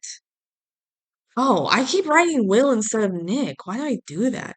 They're the same. They're the same person. They're not. Okay, so then Nick yells down, like, she's up on the balcony, and he's like, I'm sorry, are you okay? I'm sorry. And she's like, what do you think? You abandoned me. And he's like, we panicked. I thought you were right behind. I didn't look behind me when we ran, but I thought you were, like, right behind me. Yeah. I was holding onto a hand. I thought it was yours, but it was the wizard's. It was the wizard's. It was the wizard's hand. If I could trade places with you, I would. I promise. And she's like, I gotta go. Yeah, this is the start of Nick being just kind of sucking a lot. But even at this point, they're trying to make you believe that he cares. But even when I just started watching, I'm like, I know what's happening here. I know what's going on. All right, new day. Kayla calls Nick, but it goes to voicemail. So she goes to the dog kennel, trying not to be seen. Will lets the dogs out to meet Kayla, which is, the 4 dogs that we see the whole movie. He tells her that the dogs are depressed from being cooped up all day. So his sled rides are the only time they get out. Weird. Yeah. And then he tells her to fill the dog bowls, and she freaks out. She's like, what? Dog bowls? Dog food. She is so unwilling to do anything here until she gets some decoration in there. Like she's like, I'm not putting anything in a dog bowl. I'm not brushing no dog. It's like I'm allergic to dog hair. It's really They really wanted her to be the rich girl, like sassy girl, turn into like genuinely caring person thing. Yeah.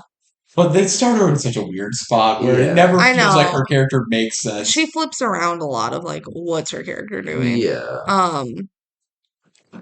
So she like gets their dog food, and apparently all the dogs are eating the same exact dog food. I'm like, I thought you guys are a kennel for like tourist dogs. And this is the worst dog kennel I've ever seen. Like, what? It's actually incredibly unclear if this is a dog kennel or a dog grooming. Yeah, it's both. But there's only ever 4 dogs. A place where we shelter dogs. The same dogs. A place where we shelter dogs while your owners go to the ski resort for a week and it's been 2 weeks. And who owns Donald? We never know. We never know. And this may, like, at least in theory, makes enough money to, like, not have to take extra shifts in the canteen. It should, but it doesn't. No, it I wonder why. It does not.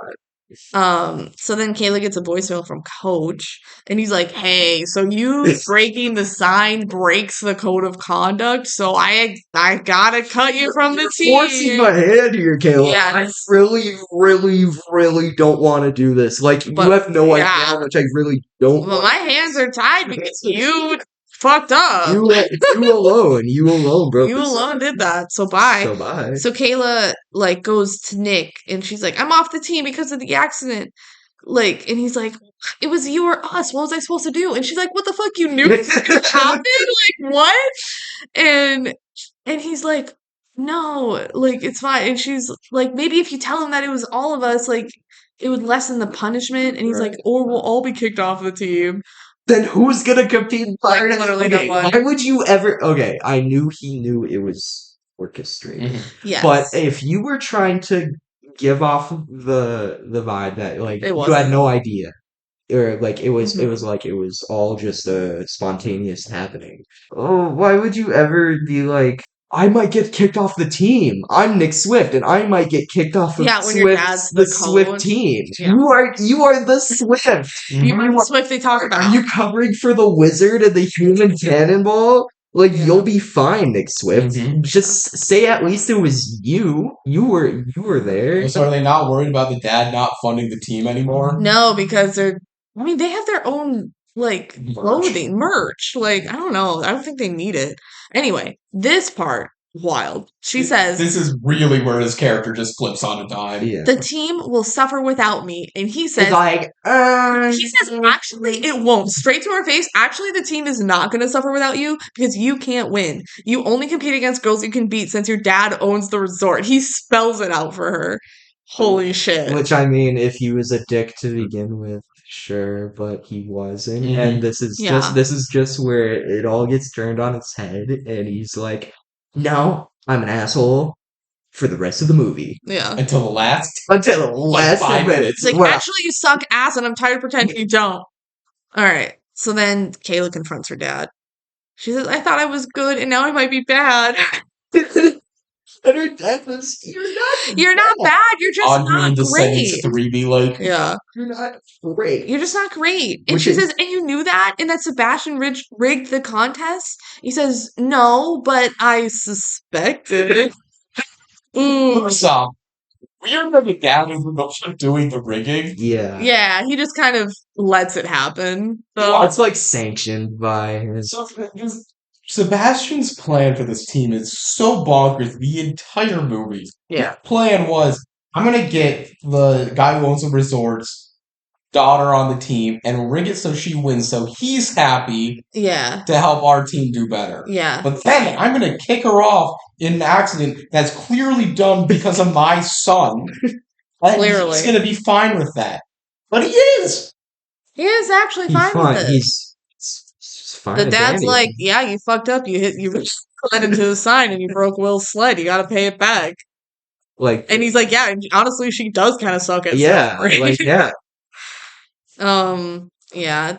And he's like, isn't it good that you're having fun? I just want you to have fun. Like, it's also funny to like the whole extent that they could do the rigging was a 7. For Kayla, for Kayla, like that's the furthest extent that Swift could Why even. Why just pay the judges? Why like rig who's competing? That's stupid. That's the best you could do was a set. Like that's how bad Kayla was at the beginning. And she's like, and I'm so good. I'm getting 7. I'm getting 7s. Like she didn't even try to be better. How many people have been turned away that like wanted to enter this competition? They went, "No, you You're can't too good. do this. You're too You're good. too You're too good. Such a waste of talent. Like Yeah. that would do so much more for the ski resort than to have like some random nationally televised like event that nobody Yep. cares about. Yeah. Is to have top tier snowboarding talent there and not just have bad snowboarders. They're that saying nobody it's wants to nationally watch. televised, but we got to remember this is like on ESPN The Ocho. It's not Yeah, going to be no, big. yeah, no, not many. This is a locally televised, like this is a locally like popular, if even popular. All right. So All of snowboarding. the dad, schools, you know. the dad's like, "Isn't it good that you're having fun?" And she's like, "This isn't fun. No wonder everyone thinks I'm just daddy's little rich girl." And he's like, "I don't want you to feel ashamed because I'm successful." And just The dad character is weird. It's Yeah. so weird. And she's like, I feel shame because I was acting like someone I'm not. If I knew I wasn't good, I would have worked harder because I know I can be great. I'm a fake and everybody knows, even you. Yep. Again, I would maybe think this is an interesting concept for a story and like believe about these. You need the external motivation to get better competition versus internal motivation. Yeah. If it wasn't so desperately clear and everyone knew except her somehow that she wasn't elite at this. Like it's all just coming together to her at once, and then she's Mhm. she's having all of these realizations. She's like, "Oh dang, I'm really just a fake. Like my dad, like you betrayed me and everything." But the whole time before, she was just so unbelievably dumb that she couldn't even come to any realization that Yeah. something might be awry, Yeah. like at all before this. Like I think that if you rewrite this movie where she finds it out on her own rather than telling about it, That even would've that been better. alone makes more sense. It to me. makes so And much it's like more a- sense. And everyone was trying to keep it a secret for some reason. Yeah. I think just slight rewrites in this movie would Kayla's be good. dumb. I until also now. agree. I think if they just said like, "Oh, the dad was paying off the judges," I like Yeah. that so much So more. much Yeah. better. And then it's like, now that it's televised, they're going legit. Or like, maybe even not that it's televised, it's like they're bringing new judges in that the dad can't pay off. So Yeah. we gotta cut her from the team or something like that. We fix a lot of the movie just by doing that. Yeah.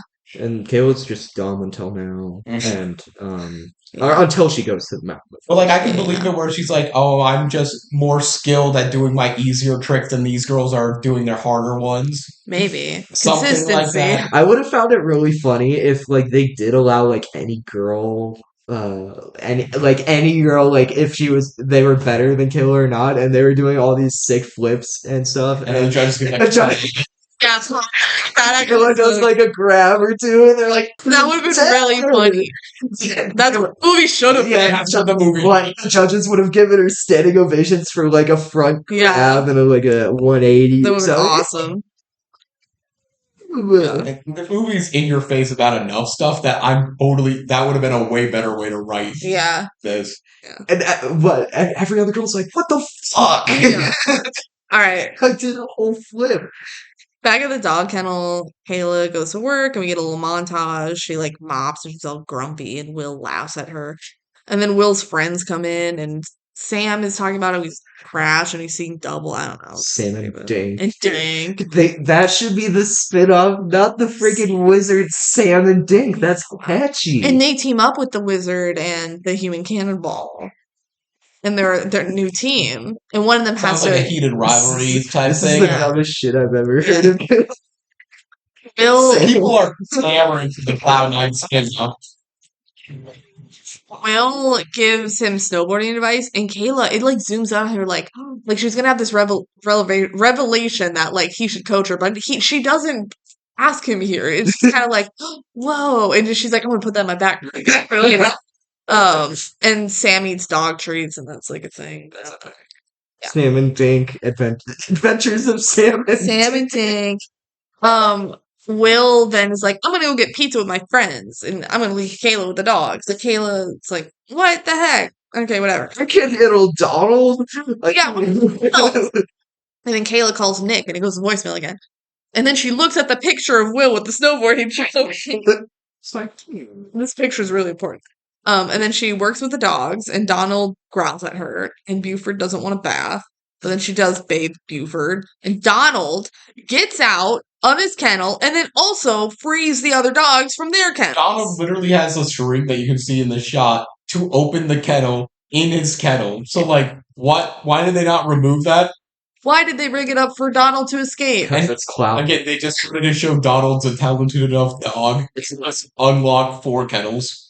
Cloud 9. Yeah. That's the snowboarding. They somehow all escape the building. Like, they get the door open and they all run out the dogs. So This it's is like Dr. Doolittle. It's a very coordinated jailbreak. It is. And yeah, It's just their door. Donald's like some sort of like human brain inside of a dog. Yeah. So, Hell yeah. no dog is doing this ever. It's awesome. Donald is like scary. yeah. Oh Kayla my got knocked in the water that she was set up for. Oh, yeah. What's happening? So then she runs out to try and chase after the dogs that run out. And it's For only cold. like 30 yards, and then she stops, and we never hear about the dogs. Well, she comes back with them later, but like she sees Nick, so she talks to Nick for a bit. And Who it's knows like, where she found dogs? I guess she just does, because right now she spends like a good 2 minutes talking to Nick. Now, Oh yeah, She doesn't everyone look goes and on. laughs at her. yeah, everybody's laughing at her, and Yeah. she like does kind of brush School it is off. mean. She has a whole interaction and conversation with Nick until she finds any of the dogs who could be anywhere. They're on a No, mountain. she could literally just. Mountain. They're on a mountain right now. Who knows? She just completely drops finding the dogs after the 30 yards she runs and gets laughed at. Yeah. And she's like, well, I don't care. They could get hit by a snowboarder. Maybe this is the moment where she's like, I want to be fired. I'm going to just get fired. Yeah. I'm gonna let the dogs die. That would probably get her fired. Oh. But so she goes up to Nick and she's like, "I've been calling you," and he's like, "Oh yeah, my phone's dead," and then it rings. That's very comedic. That was, Yeah. you know, I saw the joke. I saw the joke coming. Yeah. It was good. It was good. And he's like, "I wanted to talk to you," and she's like, "Oh yeah, me too. Thank you so much for telling me about how the challenges are rigged. She's dumb again. Like, I'm grateful that even through everything, I still have you." And Nick's like, Actually, I don't know how to tell you this.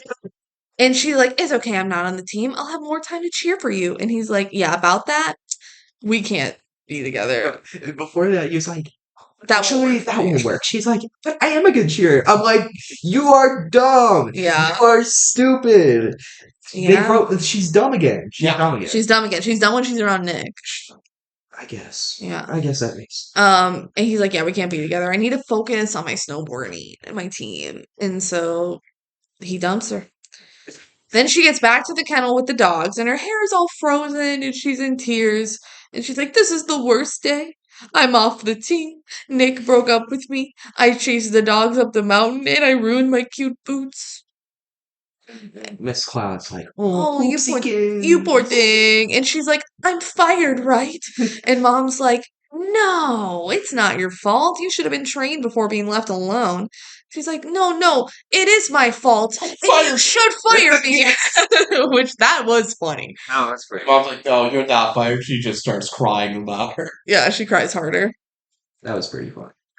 So then Kayla's friends find Kayla like a zombie in her bed. She's just like very Kayla upset. has friends. They'll She show up does. like 4 more times. in this Girl movie. 1 and girl 2. Pia and girl with phone. Girl 1 and girl with Does the other one even have a name? I don't know the name. She does. I don't know. Texting girl. Texting girl. Texting girl. I say that Yeah. because she just literally doesn't say a word in this movie. So Pia and texting girl. Yeah. So, Kayla's like, "My life is like snow.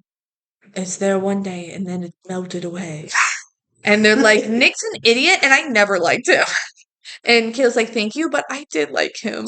I liked competing and being on the Swift team, and now it's gone." And her Well, not friend, much competing, but okay. yeah, the friend's like, "Maybe something great will come from this. At least Will Cloud isn't cute." Well, she tells this whole story about, like, remember when I failed my driver's test and had to go on the bus, but I met that cute guy on the bus and we went to homecoming? Yeah. And, like, sure, something. But that leads them to be like, and Will Cloud's not uncute. So then they look up the video of him crashing. Well, okay. The reason for this is, like, they're talking about Will Cloud or something. Texting girl goes, I got an idea. Quick text the other friend because that's what she does. Video, and she's like, "What's You the don't see the fail?" video. Because you just text the word epic fail. No, I thought that she sent the video is called Epic Fail. I can't wait. So it won Epic Fail of the Year on this like website. Shred 2. Tried to. And it was the Fire and Ice competition. We get to watch the video. Okay. There's so much about We this. know, and like it's just said earlier on, but we know just at this point in the movie, this is like a life-altering injury situation. No, because did he say before this? Like he's like, I had a collapsed lung. I broke my leg. No, He he says says that later. He says But later. at a minimum, we already know. Yeah, his career is over. Like He got he's not even snowboarding at all. And like then he recreation. got told people like, oh, it wasn't his. Kayla said earlier on, it wasn't his fault. Like it's so sad what happened to him. Yeah. But everyone just talks about this like it's the funniest fail blooper. Well, at least the video is called like Will Cloud's Epic Fail. And it's published on epicfail.com. Film. But there's a moment where Kayla's rewatching this, and it literally is titled "Will Cloud Epic Fail Move." It's pretty funny. .mov. Yeah, .mov. So she like downloads it. It's so funny. Okay, so the video, he's like competing. He looks so happy, and then they have so many camera angles of him falling. They cut like. Well, first off, it's because they didn't want to. They don't want to hurt the stunt double. I assume. But like, why does this video have like 20 different angles of him falling, including one directly under his butt? Yeah, in universe, it doesn't make sense for there to be any angle cuts. When you're watching a live sporting broadcast, they don't cut to 4 different angles before they hit the ground. I don't see any of these cameras at all on this half-pipe. But the shot of him just laying there in the close-up of his face, and nobody's helping him. He fell on his back along the side of the half-pipe. Yeah, it didn't look that bad. Convince a 5-year-old that he somehow broke his leg from that. Which is why nobody ran to help him, and he's just laying there, and it's so funny, actually. It is the stupidest part of this movie, and I love it. It's stupid in the funny way, because it's just, what the hell? Why does everyone in universe think this is hilarious when it's so clearly not? Yeah, this is, I thought about that too, and I am just in awe, because imagine you're like an avid football watcher, and then your favorite team's quarterback like tears his Achilles, and he's like writhing on the ground, and everyone's posting everyone's like posting it like, yo, look at this, man, his career is over. And this is just a kid, by the way. Like, this is just a high school kid, and it's like, this guy's career is over, biggest epic fail. I think anything that could be a bigger epic fail is just someone dying on the slopes on the half pipe, and that's it. It's just so, these people are so mean all the time. I should also know one small thing that was said at the beginning of the video that's not as funny as just the whole video thing.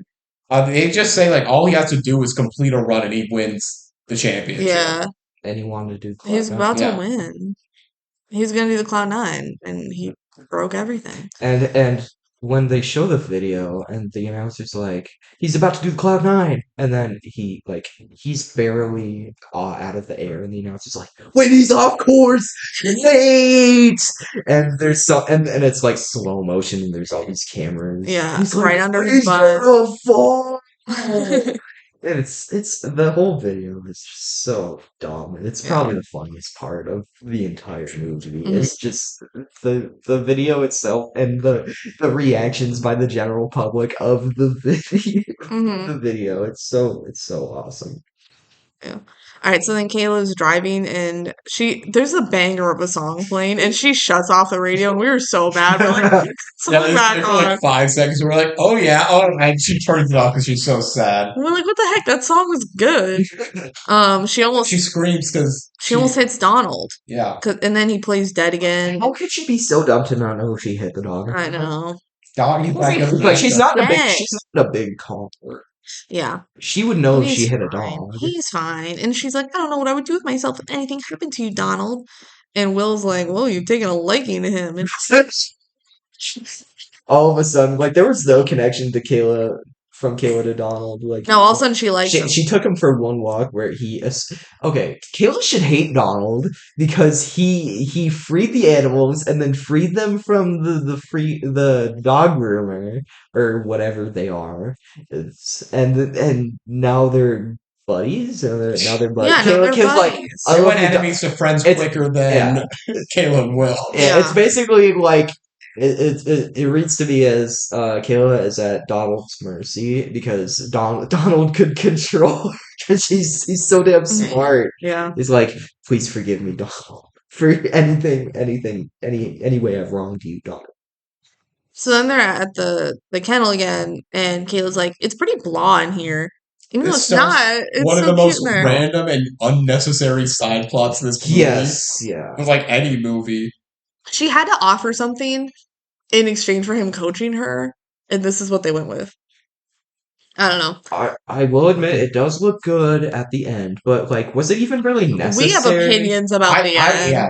I don't even think it's bad. I think it's cute. I think it's cute, like more rustic. It's more fitting the vibe of a ski. Yeah, that's what I mean. I'm like, if it's the vibe. Like, Kayla, do you know where you are right now? You're in like a cabin on the side of like you could on the maybe make summit this of look more run down if you wanted to, but I guess it's a new business, so you can't do that. It doesn't look it doesn't look dilapidated or anything like that. It just looks rustic, and that's fine. That it fits. It fits the vibe perfectly well. And you're not changing the exterior, which is still like a log cabin. And Kayla's like, nope, girlify it up.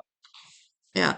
So she's like, maybe the dogs will be less bored, and maybe you get more customers if it was classier in here. How? The 4 dogs. I don't know.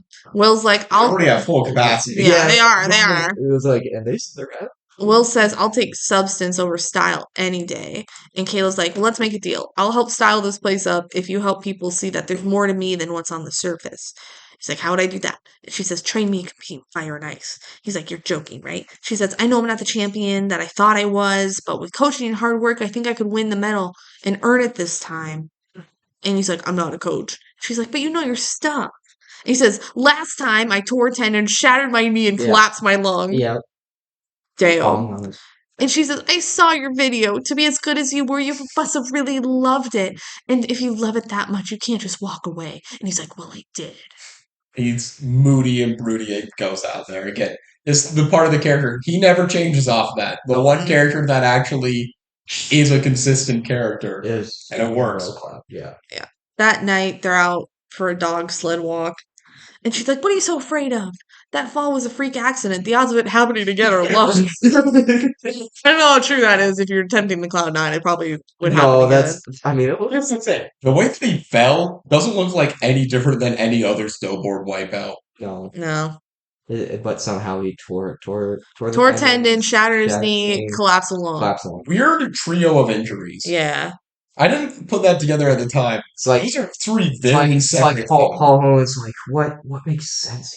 And then people started punching him. John White was in the EP on this movie. He should have been able to be like, what injuries make sense? Yeah. All 3 of them. He probably gave a list. He probably gave a list. He's like, it could have been this, or this. This is every possible injury that can happen to you when you're sober. And Paul said all 3. He said, oh, these are the possibilities. Put them all in. And they all happen. At the end, the end product, like the video, it still doesn't make sense because it looks dumb. No, it looks fun. Yeah, so he's like, even if I train you, you don't have a team. And she's like, what about your friends? They were your old team. And she's like really trying to convince him that she'll change and she'll work hard. And then they see this super cool new chick that's on the Swift team, and her name is Sky Sailor. She's never lost. Well, neither has Kayla, but okay. Yeah, I know. They never bring that up. Kayla tells Will that the Swifts didn't just kick me off. They beat you, and you haven't competed since. Don't you think they don't think either of us is a threat. Wouldn't it be great to prove them wrong? And Sam and Dink are like, what are you talking about? And Will's like, Kayla's on your team and I'm coaching you. Hooray! They're like, yeah! We're gonna got a girl on our team. We got this girl here. And Will's our coach. Hooray! We're halfway through the movie and they even have not started their stuff. I know. It literally takes halfway through the movie to start the And it's not even starting yet. Nope. No, because First at school, scene. Kayla tells her friend about being on Will's team with Sam and Dink try to flirt with the friends, but they fall flat. And then Kayla sees Nick, and he kind of silent nods like, what's up? And Kayla's like, what the fuck? Did he just nod at me? Yeah. What's that about? And then they see Sky Sailor, Kayla's new competition, and they insult her fashion. They're like, I don't like her clothes. I don't know. Oh, doesn't she know studs aren't in fashion? Good one, texting girl. Maybe grow a voice at some point. Yeah. Then Less for this movie. Maybe speak or something. Then they watch Sky snowboard, and Will compliments her form and basically everything she does. Like, damn, she's good. Yeah. Kayla's like, yeah, I know. And later at the lodge, Sky introduces herself to Kayla, and she's like, "You want an autograph from me?" And she says, "Who should I make it out to?"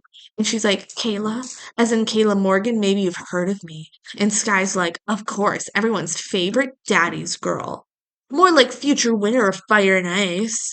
And she's like, "How are you gonna do that when it's not rigged anymore?" Sky girl boss. Sky immediately just comes in Girl and is not boss. taking She shit. girl boss this Yeah. whole time. Hell yeah! And she's like, "I don't know. What are you gonna do about those split ends?" And they brought up how terrible that like Will goes up to her and he's like, Will's like, "Split "Stop ends." stop trading insults and beat her on her own game." Split ends. Yeah. That's not even a good insult. not even It's good. about snowboarding. Yeah, but Sky was like, "Good thing Nick's dad replaced you with me. Now Swift actually has a chance of winning." She's like, "We'll see about that." Whatever. And Will's like, "Calm down." So then the Cloud9 song starts. Yeah, I didn't The put it in original but this yeah. is It's the original song for Cloud9, sung by Dove Cameron and Luke Benward. Yeah. I love the song. I thought The song was is pretty good. the song is so stupid. I love it. it's a stupid song, and I like it for that. When you're listening to it not in the context of the movie, it goes on for like a Oh minute yeah, if too you're long. listening to Yeah. it not in the movie, it's stupid. In the movie, it totally works. Yeah. Yeah, it's like, so here we go, and we're gonna take it slow. Pretty fun. I'm on cloud 9. So this is also just a bit in our college house. Everybody would move Cloud9 down, and then I would blast the Cloud9 song. And that's how it worked. That was the dynamic. Yeah. COVID was a weird time. COVID was weird. So then they start training finally. Will like yells advice as they snowboard as if they could possibly hear him. He's like, he doesn't yell advice. He goes, "Get some air. turn faster. And he's going to the bottom of a half pipe while they're in the middle of snow. Like, Like there's no way they can getting in their run is like good job." I get what they're trying to do here, but it's also so illogical that Yeah. it's just like It's he's pretty doing funny. It gets even worse when he's Yeah. training her how to do it. Mhm. It gets even worse. Yeah, the montage is also with like Kayla redoing the lodge, and she like gets a pedicure with Donald, and she's like, "Everybody feels better after they had a makeover." And Donald she redoes the doesn't furniture. he doesn't know the difference. I'm on cloud. He holds his paw. Oh yes, this was another thing. Donald like goes up to the mirror and he holds his paw. I'm like, good job, Good job. trainers. You got a dog. You got the dog. Yeah. Good job. Or snowboarding, some crashing. She has to crash a bunch before she gets better. Duh. And then she does start to get better. And they train and they have fun. This must be how it feels to fly. I think in that like the crashing scene is one of the lines I do really like in this movie where I'm like, oh, there's the genuine sports movie tried to pop out. Yeah. She like crashes and falls down and she says, "Tell me it gets easier." And he says it does after about 50 more of those. Yeah. And I'm like, that feels like the right dynamic That's where a everything's sports going movie. on there. Right. I love a sports movie. That's clocking to me as a sports movie. Yeah. Maybe we're building on something. Nope. Yeah. No. And then they start like smiling at each other, and she's redecorating the kennel, and they kind of like flirt with each other. So it's like getting a little flirty in here. And then Will's mom, walks into the new kennel, and it's all like silver and metal now. We don't like it. We were like, I hate it. This is not nearly as charming as like the original look was. Like, why is it like futuristic? It's like Xena. I can say it's completely fine as it looks in, but the original look was already a good vibe, and it fit the vibe of a ski resort way better, and the exterior of the building way better. This doesn't feel like a ski resort dog kennel. This feels like a Beverly Hills or New York City, Right. high end. Yeah, I liked how it looked, but my whole thing on it is like there was no reason to do it other than to just have a girl power moment where she's something better. Where she's like one of the most empowering things they could have Kayla do in this movie is decorate. Great point. That is a good point.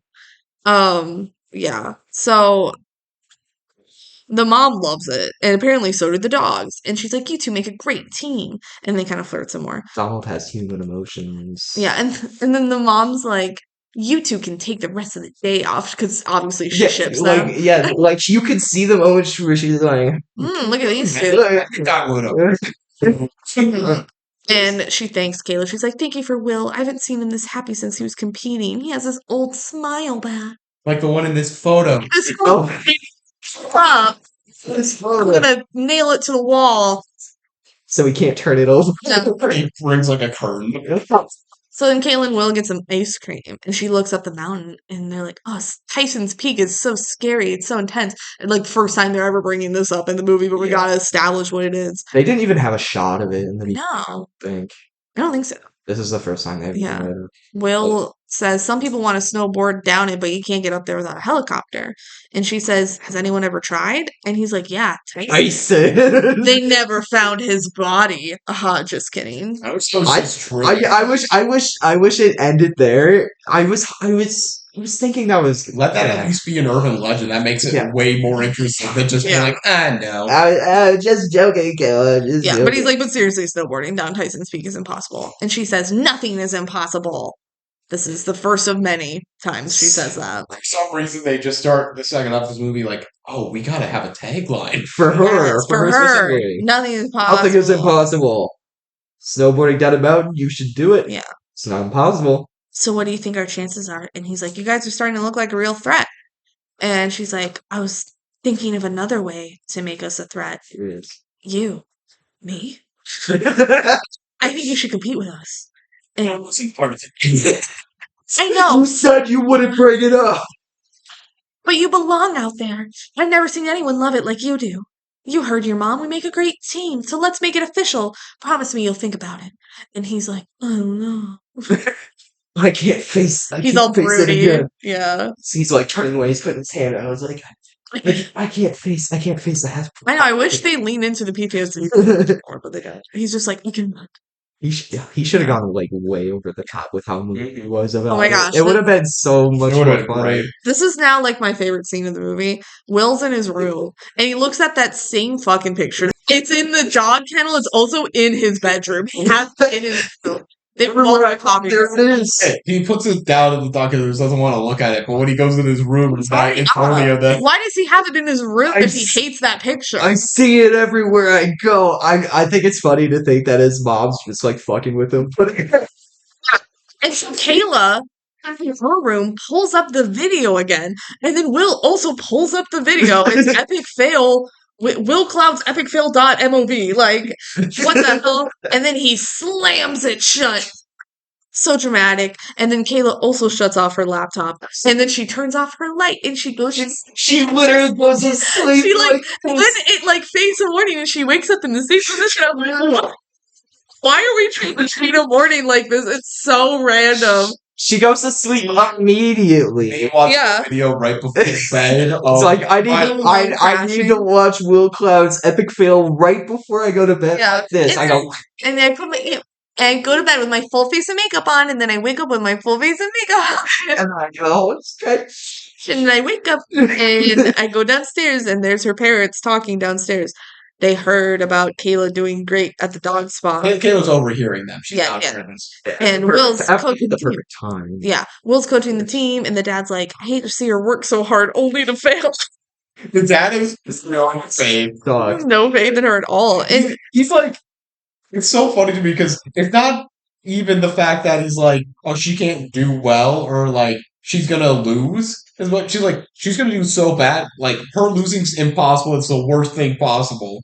Yeah. Like, what if she just, does her best? Is that not? I feel like anything. I feel like it's like just another like tropey thing where it's like this dad way overprotective dad trying to protect quote his daughter from the worst thing possible, which is losing a snowboarding competition. Like maybe it might be good for her to like have a genuine thing in her life and stuff. Like everything's just a facade with this guy and his daughter. It's like everything has to be handed to her. Mm-hmm. And the mom says, "Isn't there any chance she'll win?" And he says, "Against the Swift team, money, that's impossible."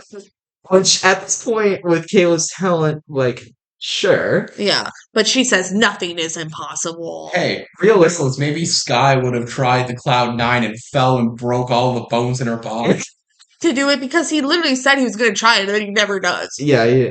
No, that the whole point of that is to just even bring up the Cloud9 and say this is a trick that he did. I know. For seconds, it would be so when hard he broke canvas all the exposition you possibly can. Hey, this is the move called Cloud9, named after Will Cloud, who tried to do it before he broke every bone in his body and almost died. But he only landed. But you know what? It was really funny. It was really funny. It's an epic fail. So then Kayla asks Will to teach her the Cloud9. And she's like, he's like, no. And she's like, I made real progress. You're not ready. Yeah, you're not ready. He's like, you have made progress, but no. And she says, you don't believe in me, just like my dad. After all this, you still think I'm all style and no substance. It's crazy how fast she turned on him. I know. Well, she's mad mostly at her dad. I get that, but she couldn't understand why Will Cloud, even if he was a bit dramatic about his injury, when he's like, no, you're not ready. No. He talks about it like it's dark magic. Yeah, you're not ready. You're not ready for this spell. Yeah. It's too dangerous. You need to level up a few more times. He says, it's not about if I believe in you. It's about if you believe in yourself. When it's just you and you're bored, it doesn't matter what anyone else thinks. It takes no fear. That's the other tagline. You're not ready yet. And I like this. I wish they tapped into this more about how she cares a lot about what other people think of her, whereas she just needs to believe in herself. It's just you and the board. But it's also really funny when you think about it this way, where the entire reason she thought she was good is because she believed she was good. That's true. She did think she was good at first. She thought she was really. So you're telling me she could have done the Cloud9 immediately because she thought she was the hottest chick in the world? Exactly, yeah. She just got to get that back? Yeah. That's why she didn't even know what Cloud9 was until Nick told her what it was. Yeah. Whatever. It takes no fear. You're not ready yet. And she's like, is that why you failed? You were afraid? I watched your video. And I'm like, we know you watched the podcast. Everyone watched the video. I saw you on the half pipe with that big smile. You belong there. The Cloud9 could be a second chance for both of us. You're still not ready. I've done everything you've shown me. It's too dangerous. The shot where he's turning around, she's like, you're still not ready. And then it immediately zooms in on Dove Cameron's face, yells. like, you did everything you taught me. It's too dangerous for you. And then he walks out. It's so dramatic. They really do yell at each other multiple times. It's genuine yelling. Good job, Dove. Good job. I love Dove. So when your coach / potential romantic partner tells you he won't teach you his dark magic trick, what is the most logical thing to do? Go on a mountain. Go on a mountain. Close. Go on a mountain, but more importantly, you go down it. Down a mountain. Yeah, of course. On a snowboard. So Kayla takes a helicopter up the mountain. She gaslights the guy into letting her on the helicopter. This was the point when I watched that scene. She's like, I'm gonna have to tell my dad about this, and I'm like, this bitch isn't gonna change at all, is she? And by the end of the movie, because I feel like we're over half. Oh yeah, we're like 2/3. We're a good way into the movie, and I thought she would have had a smidge of humility at this point and said, maybe just say please. No, you gotta be like, my dad said My dad said this is gonna happen, so you gotta do it. When she's got a mission on mind, she can't be stopped. It's a dumbass mission too. What's stupid about it is it works. It does work. So she gets on top of the mountain. And they're like, we gotta get this on film. Put me live. So the guy in the helicopter has a camera, and they're like, well, let's live broadcast this. This is crazy. And she's at the top of the mountain, and she's like, nothing's impossible. No doubt, no fear. And everyone at the snowboarding school. Yeah, snowboarding school, they all watch. Hey guys, check this out. Nick watches, Will watches. Wait, is that Kayla? She's gonna die. It's gonna be Kayla Morgan's epic fail. Kayla Morgan epic fails on MOV. Be better than Nick Swift's We're fail. gonna have She's a gonna second die. fail of the year winner at this. Whoa, crazy. Oh. She just died on the mountain, dude. Let's Epic go. fail. Let's go, dude. So yeah, she sleds down. She's doing all right. But then an avalanche happens and she gets all swept up in it. And Will, I love this 2-second scene of Will getting on a snowmobile. Is that his snowmobile? I don't know. Nope. With Donald. And What? he says, Come on, Donald. Come on, Donald, we don't have much time. She can't breathe under all that snow. And he gets on. It's so funny. I just love it. It's like, and action. Come on, Donald. We don't have much time. Come on, Donald. We have to go on Why this are mountain. we bringing Donald?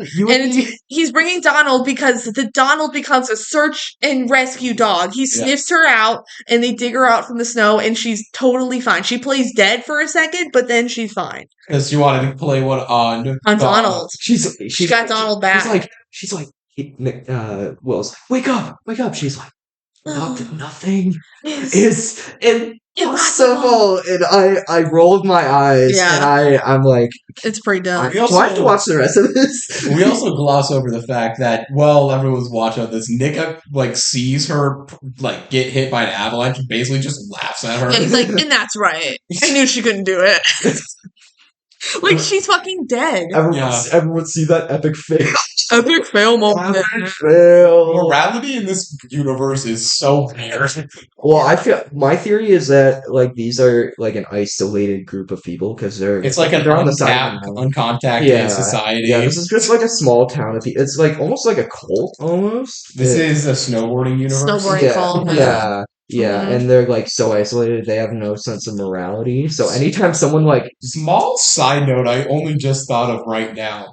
They don't mention or show skiing in the slightest. No, that's Johnny Tsunami. That's a whole different movie. Yeah, but it's just is it not a ski resort anyway? Presumably, it's a ski resort. Probably. Do they ever call it that? No. They just call it the resort. They call it the resort. Because it's in their universe it's given that it's snowboarding because it's a snowboarding. Yeah.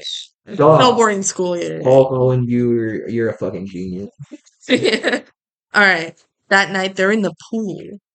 Kayla and Will. Oh yeah, this is it right here.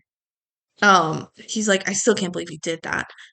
And she's like, it was the only way I could think that would impress you enough to let me do the Cloud 9. And he's like, it took me months to do it. And she's like, well, yeah, because you were creating it. But now it's just guidance, right? I want to be great. You were great. I want the same chance to do something incredible. And he says, it's 3 rotations. It's a McGinty twist 14 And she goes, let me break it down for you, Caleb. It's a double twist, half pipe. Grab your hand. Seeing Sherlock, where Robert Downey Jr. is doing all the steps, he before he fights that guy, he's discombobulate, and he's like, let me break this down for you. First, there's a twist. Then a 1440. That's 3. That's 4. It's 4 rotations. It's 3 rotations. It's 3 rotations. It's so funny to me, watching all this talk about trick stuff and the technical terms. I'm just I played the Tony Hawk video games. Yeah. I know a couple of these I know these words. Yeah.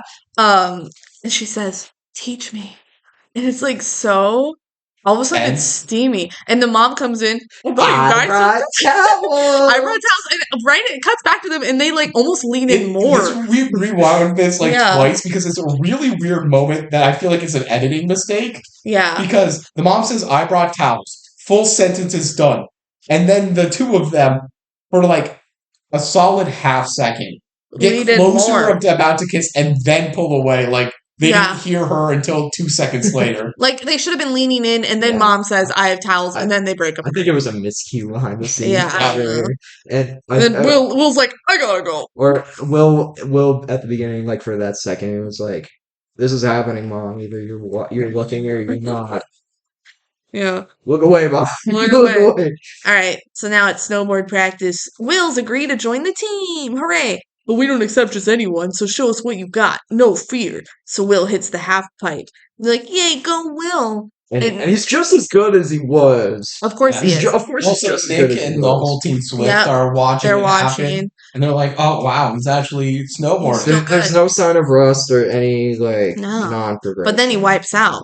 And Kayla and the boys go running. And Nick's like, he's still a failure. Once an epic fail, always an epic fail. Yeah. So they check on Will, and he plays dead.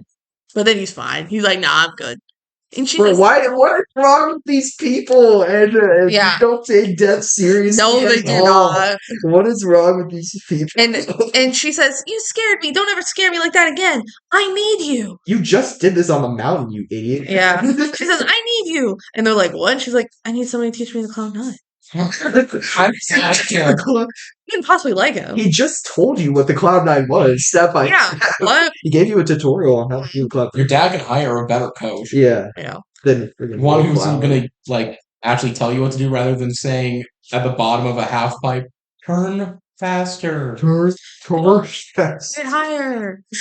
All right. Kayla tells her friends about Will coaching her. They're like at school. And then Kayla sees Nick with his arm around Sky. What the hell? Are they dating? She's like, I thought you needed space.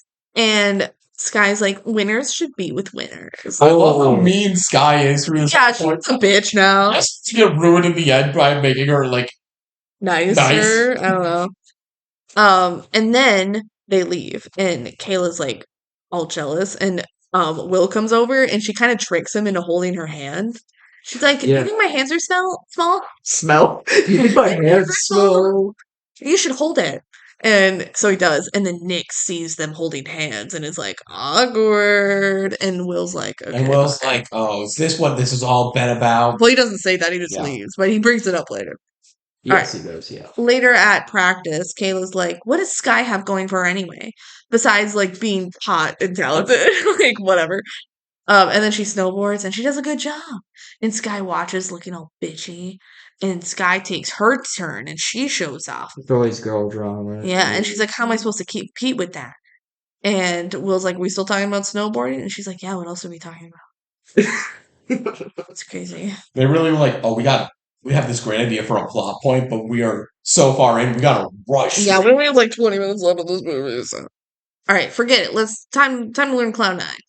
So Will shows her part 1 of the Cloud 9 in like this crazy psychedelic filter. And I'm like, He's so taken aback. They never bring it back. no, it's just that, just to make it look cooler than it I is. thought it was a problem with my phone at first. I'm like, wait, what was that? Yeah. Like, are they gonna do that again? No, And they never. They yeah. blew all the budget on that, right? So then Kayla wipes out a bunch to a song montage, just again and again and again. And after another fall, Kayla's like, I think I just need a break. I'm getting this right. And he's like, yeah, you just gotta get that grab. But like you can tell that she's getting pretty defeated. In the 1440 shimmy twist flip. Yeah. Nick goes up to Will and he's like, gotta hand it to you, Cloud. Team's looking better. Especially Kayla. She's determined. Was a Cloud 9 her idea? He's like, yeah, she can handle it. And he's like, bad enough it ended your career. Like, if she got hurt, that's on you. Ruh-roh. Uh-oh. Yeah, this is Nick. Yeah. At least this one, like, I can see the tactical benefit of getting in your head or something here. This is way more standard DCOM fare. Mm-hmm. Manipulation. Yeah. I'm just thinking ahead to the final Nick. Yeah, it's so good. And thinking about this in comparison Yeah. to that, I'm just I'm tired of it. Yeah. That night they practice more. Kayla lands some tricks, and then all right, Cloud 9. And Will looks away as she crashes. He can't look. No, okay, can I say, like, every time Kayla tried to do the Cloud9, it was always in slow motion, and he was in real time counting the amount of rotation 1, he was doing. 2. He was like 1, and then she's like slow motion. 2. He's like 2. It's like 3. She's in real time staying in the air for like 5 seconds. Yeah. I'm like, It's pretty funny. You're doing that? Are you super? If I was in the air for 5 seconds, I could turn around 3 times. That's Like, right. this guy's fucking Quicksilver. Yeah. This is So then Swift coach is like, what move is that? The Cloud 9? She can't pull that off. And Sky is like, For not some reason, yet, but I wouldn't count her out. why are you suddenly, yeah, Yeah, girl you boss. go, girl. there was no realization, like, in between, like, from the last time where Sky was bitchy with her and to now. Yeah. When she's talking to Sebastian, she's like, that girl can shred. Like, Yeah. what the fuck happened? He's like, you said you could 3 beat minutes her. of screen time. Yeah, he said you said you could beat her, and she's like, yeah, and you said she was a pampered princess with no talent. That girl can ride. Like, what happened? Like, Whatever. Everyone's here is just so bipolar. All right, now for a top 10 decom scene in Kelsey. That's Oh right. my That's right. God. Will goes up to Keela and says, "You're hesitating." And she says, "I'll go again." And he's like, "No, that's it. We're out of time. You're not ready." She says, "You're giving up on me?" He says, "I'm not going to teach you this move and see you get hurt. It's not worth it." "What's not worth it?" "I think we both know what this competition is really about for you. That hand holding stunt you did, it's obvious you just want Nick back." Mhm. He's like, "That's not true. Things are so different now." "Not different enough. We're done." "Yeah, we're done. And you stop wasting my time with guys who don't believe in me." And he's walking away at this point. She says, "I'm wasting my time with guys who don't believe me." And then he stops and he turns around, marches right up to her, and kisses her on the mouth. It's so good. It is such a good kiss scene. And it's like, it almost doesn't fit in this movie, like how good it is. Yeah, I'm like, where the hell did this go? I love it though. I love it. And he says, I'm in this. Oh no, she says this. "I'm in this 100%. I don't care if Nick or my dad don't think I can win, but I need you to believe in me." And he says, "I believe in you." And then they hug. I wish they kissed again. It was such a good kiss scene. It is. Wild it's in this movie. It's a really, like, again, it's one of the movies trying to be serious. It typically doesn't land. Yeah. And this time, it is actually doing it for a children's movie of Yeah. this scope. Usually DCOMs don't do the kiss. No. But they did the kiss. Wow. All right. There was a lot of they did a lot of pushing the boundaries of like Yeah. relationships. I have a pet theory, which is probably not true, that this original script for this was like written to be PG-13, and they're like, we can make a few changes to make this A DCOM. less of a teen, like, low-budget theater movie into a DCOM. And that's why a lot of these awkward changes are here. Yeah. Yeah. That's pretty good. All right. So then Swift coach catches Kayla walking home, and he's like, "I owe you an apology. I never should have kicked you off the team. I hope you give me another chance. I want you to compete with us tomorrow." Weird character, the Swift coach. He really is. And she's like, "Are you serious?" He says, "Yes." "What about Will and our team?" "Let's talk about that after the competition. Let's just get you on a team that'll make you the most well-known female boarder." Is he gonna Think about kick it. Sky off the Yeah, team? he's gonna Yeah. kick her off. Yeah, Even though she's the better. Yeah, I know. she- but Kayla's practicing the Cloud9 and not landing. I like the implication that it like I know that no one's ever done the Cloud9 ever apparently Yeah. in this universe, but it's like if you successfully do the Cloud9, like it's an automatic 10 and you absolutely win the competition. Hell so yeah. if there's any chance of you landing it, you have to be on the bet. You have to be on my team. That's right. All right, Fire and Ice time. Will shows up with Dink and Sam, and they're like, "Where's Kayla?" There's a commercial break. You Yeah. can tell in between this. Yeah, one. Yeah. And they set this up for just like, oh my god, she's gonna choose the evil side. Oh my god, because she shows up in the uniform. I'm sorry, Will. I gotta go to the evil. Yeah, I'm sorry. I'm sorry, Sebastian, because I forgot to give back my jacket. And then everyone at home was like, But she didn't choose me. That's crazy. Haha. Imagine if this movie had the balls to actually have her rejoin the evil team. That'd be crazy. or like at the last, what if she was like going up there and then at the last minute she like pulled the jacket off and underneath was the last hot second. doggers logo. She's Yes. like, go hot doggers, and she's like waving the gear, Yeah. Swift gear, and she's like throwing it away. It's like, Yeah. I'm gonna do the Cloud9 for the hot doggers. Yeah. That would have been better. Yeah, so Will's mom gives them their new uniforms with the hot doggers, whatever. Yeah, the Kayla spa. designed them. Yes, and Donald's also there, and we're like, who the fuck is Donald's owner? Do they own Donald's? They have to at this point if they're just bringing them every. I know. Okay, so then the competition begins. Up first is run one for the they put it on the screen. Run one for the men's half It's a pipe. complete change up of like how they've been doing graphics in the movie. Yeah, They just, it feels, this movie, I know it's a Paul movie, but like, there's 5 different directors. It feels like, oh, this is for different Yeah. scenes. It's like you take this section, you take this Mhm. section, yeah. and then just Yeah. do whatever you want. So Will competes and he kills it, and then Nick goes and wipes out. So Will has the lead. Run 2. Will kills it again. Nick goes again and does even better. So Nick ends up winning over Will, which is crazy. Somehow that makes I mean, I think in actual half-pipe snowboarding, it's your best run is the only one that matters. Oh, okay, so he had the best one overall. I think so. Got it. Kayla's like, not bad for taking a year off, and Will smiles and says, watch out for me next year. Huh? Which is, it's a fair point, because Will, I don't know what the gap was between Will's 1 injury. year. It was 1 year. He missed like one He season. took one season off. 1 whole year. And then this past week he trains, I guess, and he's also a student, by the way. Yep. So it's not like this is everything he's doing all the time. Right, he's going to school. It is snowboard school. And it's like I learned this one in snowboard class. Snowboard school, but I never would compete again. I'm in snowboard school, but like it's snowboard 302 right now. Yeah. Like people bring up how long Will has taken a break, and now all of a sudden he's just as good, if not even better than he was before. And it's like, I've been hiding in you this entire time. It's like, that's not how that works. No. There's usually like rehab or something. Yeah, maybe. No, right. It's Will freaking Cloud. It's Will freaking Cloud. He's been to the Cloud 9.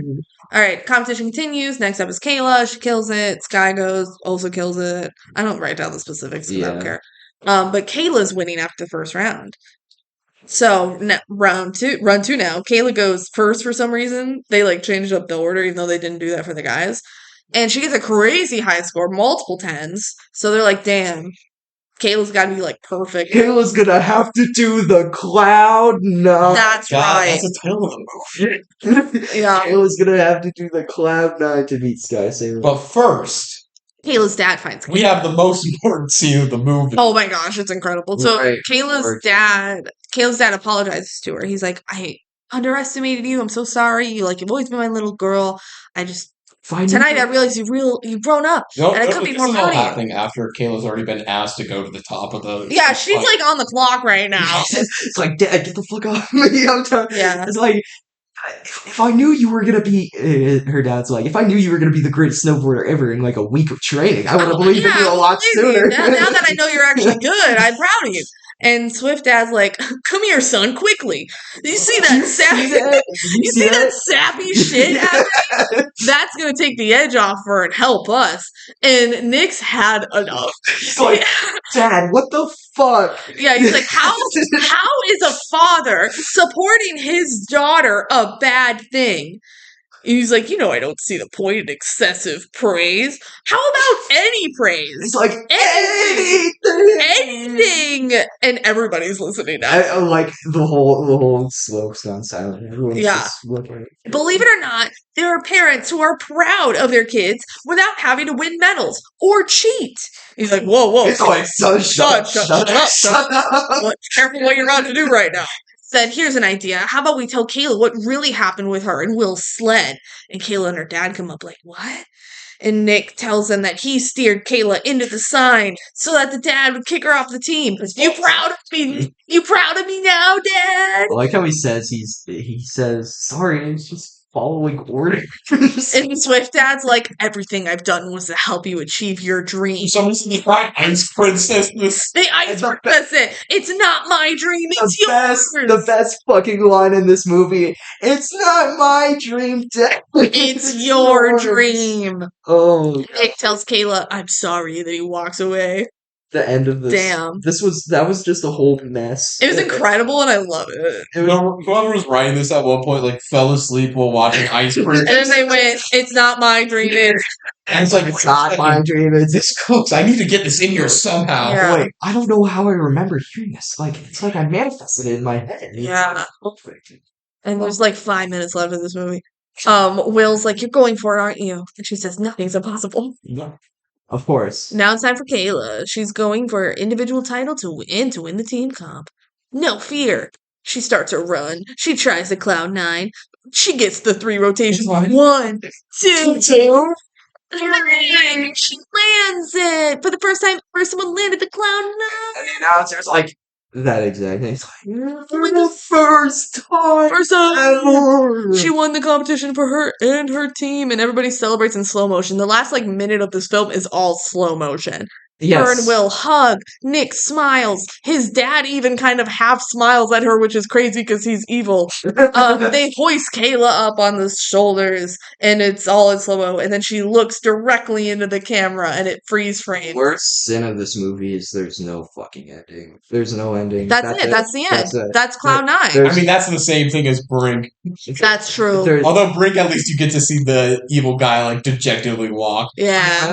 I understand this is a sports movie and that's how sports movies end, but this is more than a sports movie. Exactly. This is cinema. It's a cinema. This is exactly. I'm so glad you agree with me. I demand more out of this ending. It's literally just slow motion and fireworks, and that's it. It's awesome. There's nothing more to. This movie's incredible. 10 out of 10. There's nothing more to look at. This movie is half baked and overcooked at the same time, and it's really a very illogical mess of a movie that at moments I really can like and enjoy, and at other points I'm just like, I want to be on this movie's level because it looks like it's having fun. Yeah. But it's like, what's going on? It's kind of a mess of a movie. Yeah. It's a mess. It was a pretty careless movie, but in a good way. Yeah. It's like they were just having fun with it. Mm-hmm. You know, they got Sean White on. It's like, Sean, can you show this?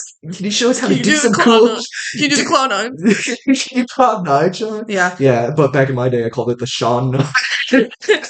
All right, so final Jankhouse ranking of this movie was 76, which wasn't great. BenG, you were at 93. That's criminal. How dare you? How dare you? Did it just to spite me? I have it at 65. Wow. I said when I was watching this, like, we've watched it 3 times now, I think, in total, or I think I have. Yeah. And I think every time I've enjoyed it more. Hell yeah. Bump that up. But it's just like, to me, there's so much I have wrong with this movie. Mm. At its worst, it is boring at times. Sometimes. At its worst, it's also just like a confusing mess. That's what the hell is going on? That's fair. But at its best, there is a lot of stupid shit going on that's fun. Yeah. Like the amount of times they watch the video or look at the picture of I don't know. I still feel like this is a C-tier movie. I have it in my C-tier. But I think I previously had it. Like, I originally had it low D tier after, the first rewatch or whatever. I probably would have moved it to high D tier. And now I'm, C tier. Low C, mid C. Soon it'll be B. That's why I'm saying, on the 5th watch of this movie, I'm going to be at your excitement of it. Hell yeah. I will say, I was expecting, just when you first gave me, the pitch on this movie, I was expecting a lot worse. And I was pleasantly surprised at some of this. I liked Will Cloud. Cool. Will Cloud. But, it's a DCOM. It's pretty mediocre. How many DCOMs have you seen? Huh? How many DCOMs have you seen? Not many. Not you can count on one hand, maybe? Yeah, definitely. I mean, it's also probably hard from your perspective just to remember what all the DCOMs are. Yeah. But that's Cloud 9. Mid movie, but it was fun, and every character in this movie has some bipolar issues. And they have a crazy sick ass names. They have sick ass names. That's why I think there is some isolated, uncontacted tribe. They've built their own snowboarding, shredding. This movie really feels fake. It just feels like it feels the most accurate way to describe it. It feels like that's the only place on Earth in their universe. This feels like an SNL sketch of a movie that's going on or something. Right. Or just something they would pitch in 30 Rock and you get to see one cutaway gag from. But it's a real movie that exists. It's pretty funny. It's great. That's Cloud 9. Thank you, Caleb, for joining us. I'm glad I was here to talk about Cloud 9. I had a lot to say about Cloud 9, but hopefully one day I'll be able to learn the Cloud 9. Yeah, exactly. Yeah, do you know how to snowboard? No. The real reason we brought you on is you're our snowboard expert with all of your experience snowboarding. Of course. You did almost qualify for the Olympic team. Yeah, yes, of course. I can't believe we haven't talked about this. Until when it really mattered, I tore a tendon, I shattered my knee, and I collapsed on my lung. Yeah. It's tragic. It's tragic. Funnily enough, I was doing a trick called the Caleb 9. It's funny that this lines up, this correlates. Named after you. I gotta wonder if Paul Owen and Shaun White were like watching. They were there. They saw it on was it Shred.com? Shred. So Epic said at the fail. beginning of this, you were 5 when this came. I was a fucking prodigy. 5-year-old doing the Caleb 9. I'm doing the Caleb 9. Yeah. All right. So, if you have any thoughts on Cloud9, you can email us at thedcomduo@gmail.com or comment or whatever. As we mentioned earlier, we're not spinning the wheel this week because Camp Rock 3 is coming out in like 2 weeks, and we're going to try and turn that around really fast. So that'll be our next episode. Super exciting. Brand new DCOM dropping. A legendary sequel. Yeah, legacy sequel. Legacy sequel. That's what. Which I mean is all they do now. That's all they do. But that's okay. Well, hopefully it's good. At least Camp Rock is one where I feel like you could tap that well again. Yeah, I feel like compared it's easy. To like when they do eventually do like a High School Musical 4, I'm gonna be like, what are you doing? Yeah, no, that's fair. Can't milk it too much. Yeah, all right. Caleb, anything you want to shout out? Shout out the DCOM Duo. Hell yeah, that's right. Tune into the DCOM Duo podcast. They do a podcast about DCOMs. And, this is a really good podcast to shout out. If you like this podcast, you love it. Like, I was just talking to them about doing an episode about this movie called Cloud9. So we'll see how that goes. But yeah. It's pretty cool, pretty cool. Great coming on. Yes, thank you. All right. Tune in 2 weeks for Camp Rock 3. Yeah. Goodbye. Bye. Bye.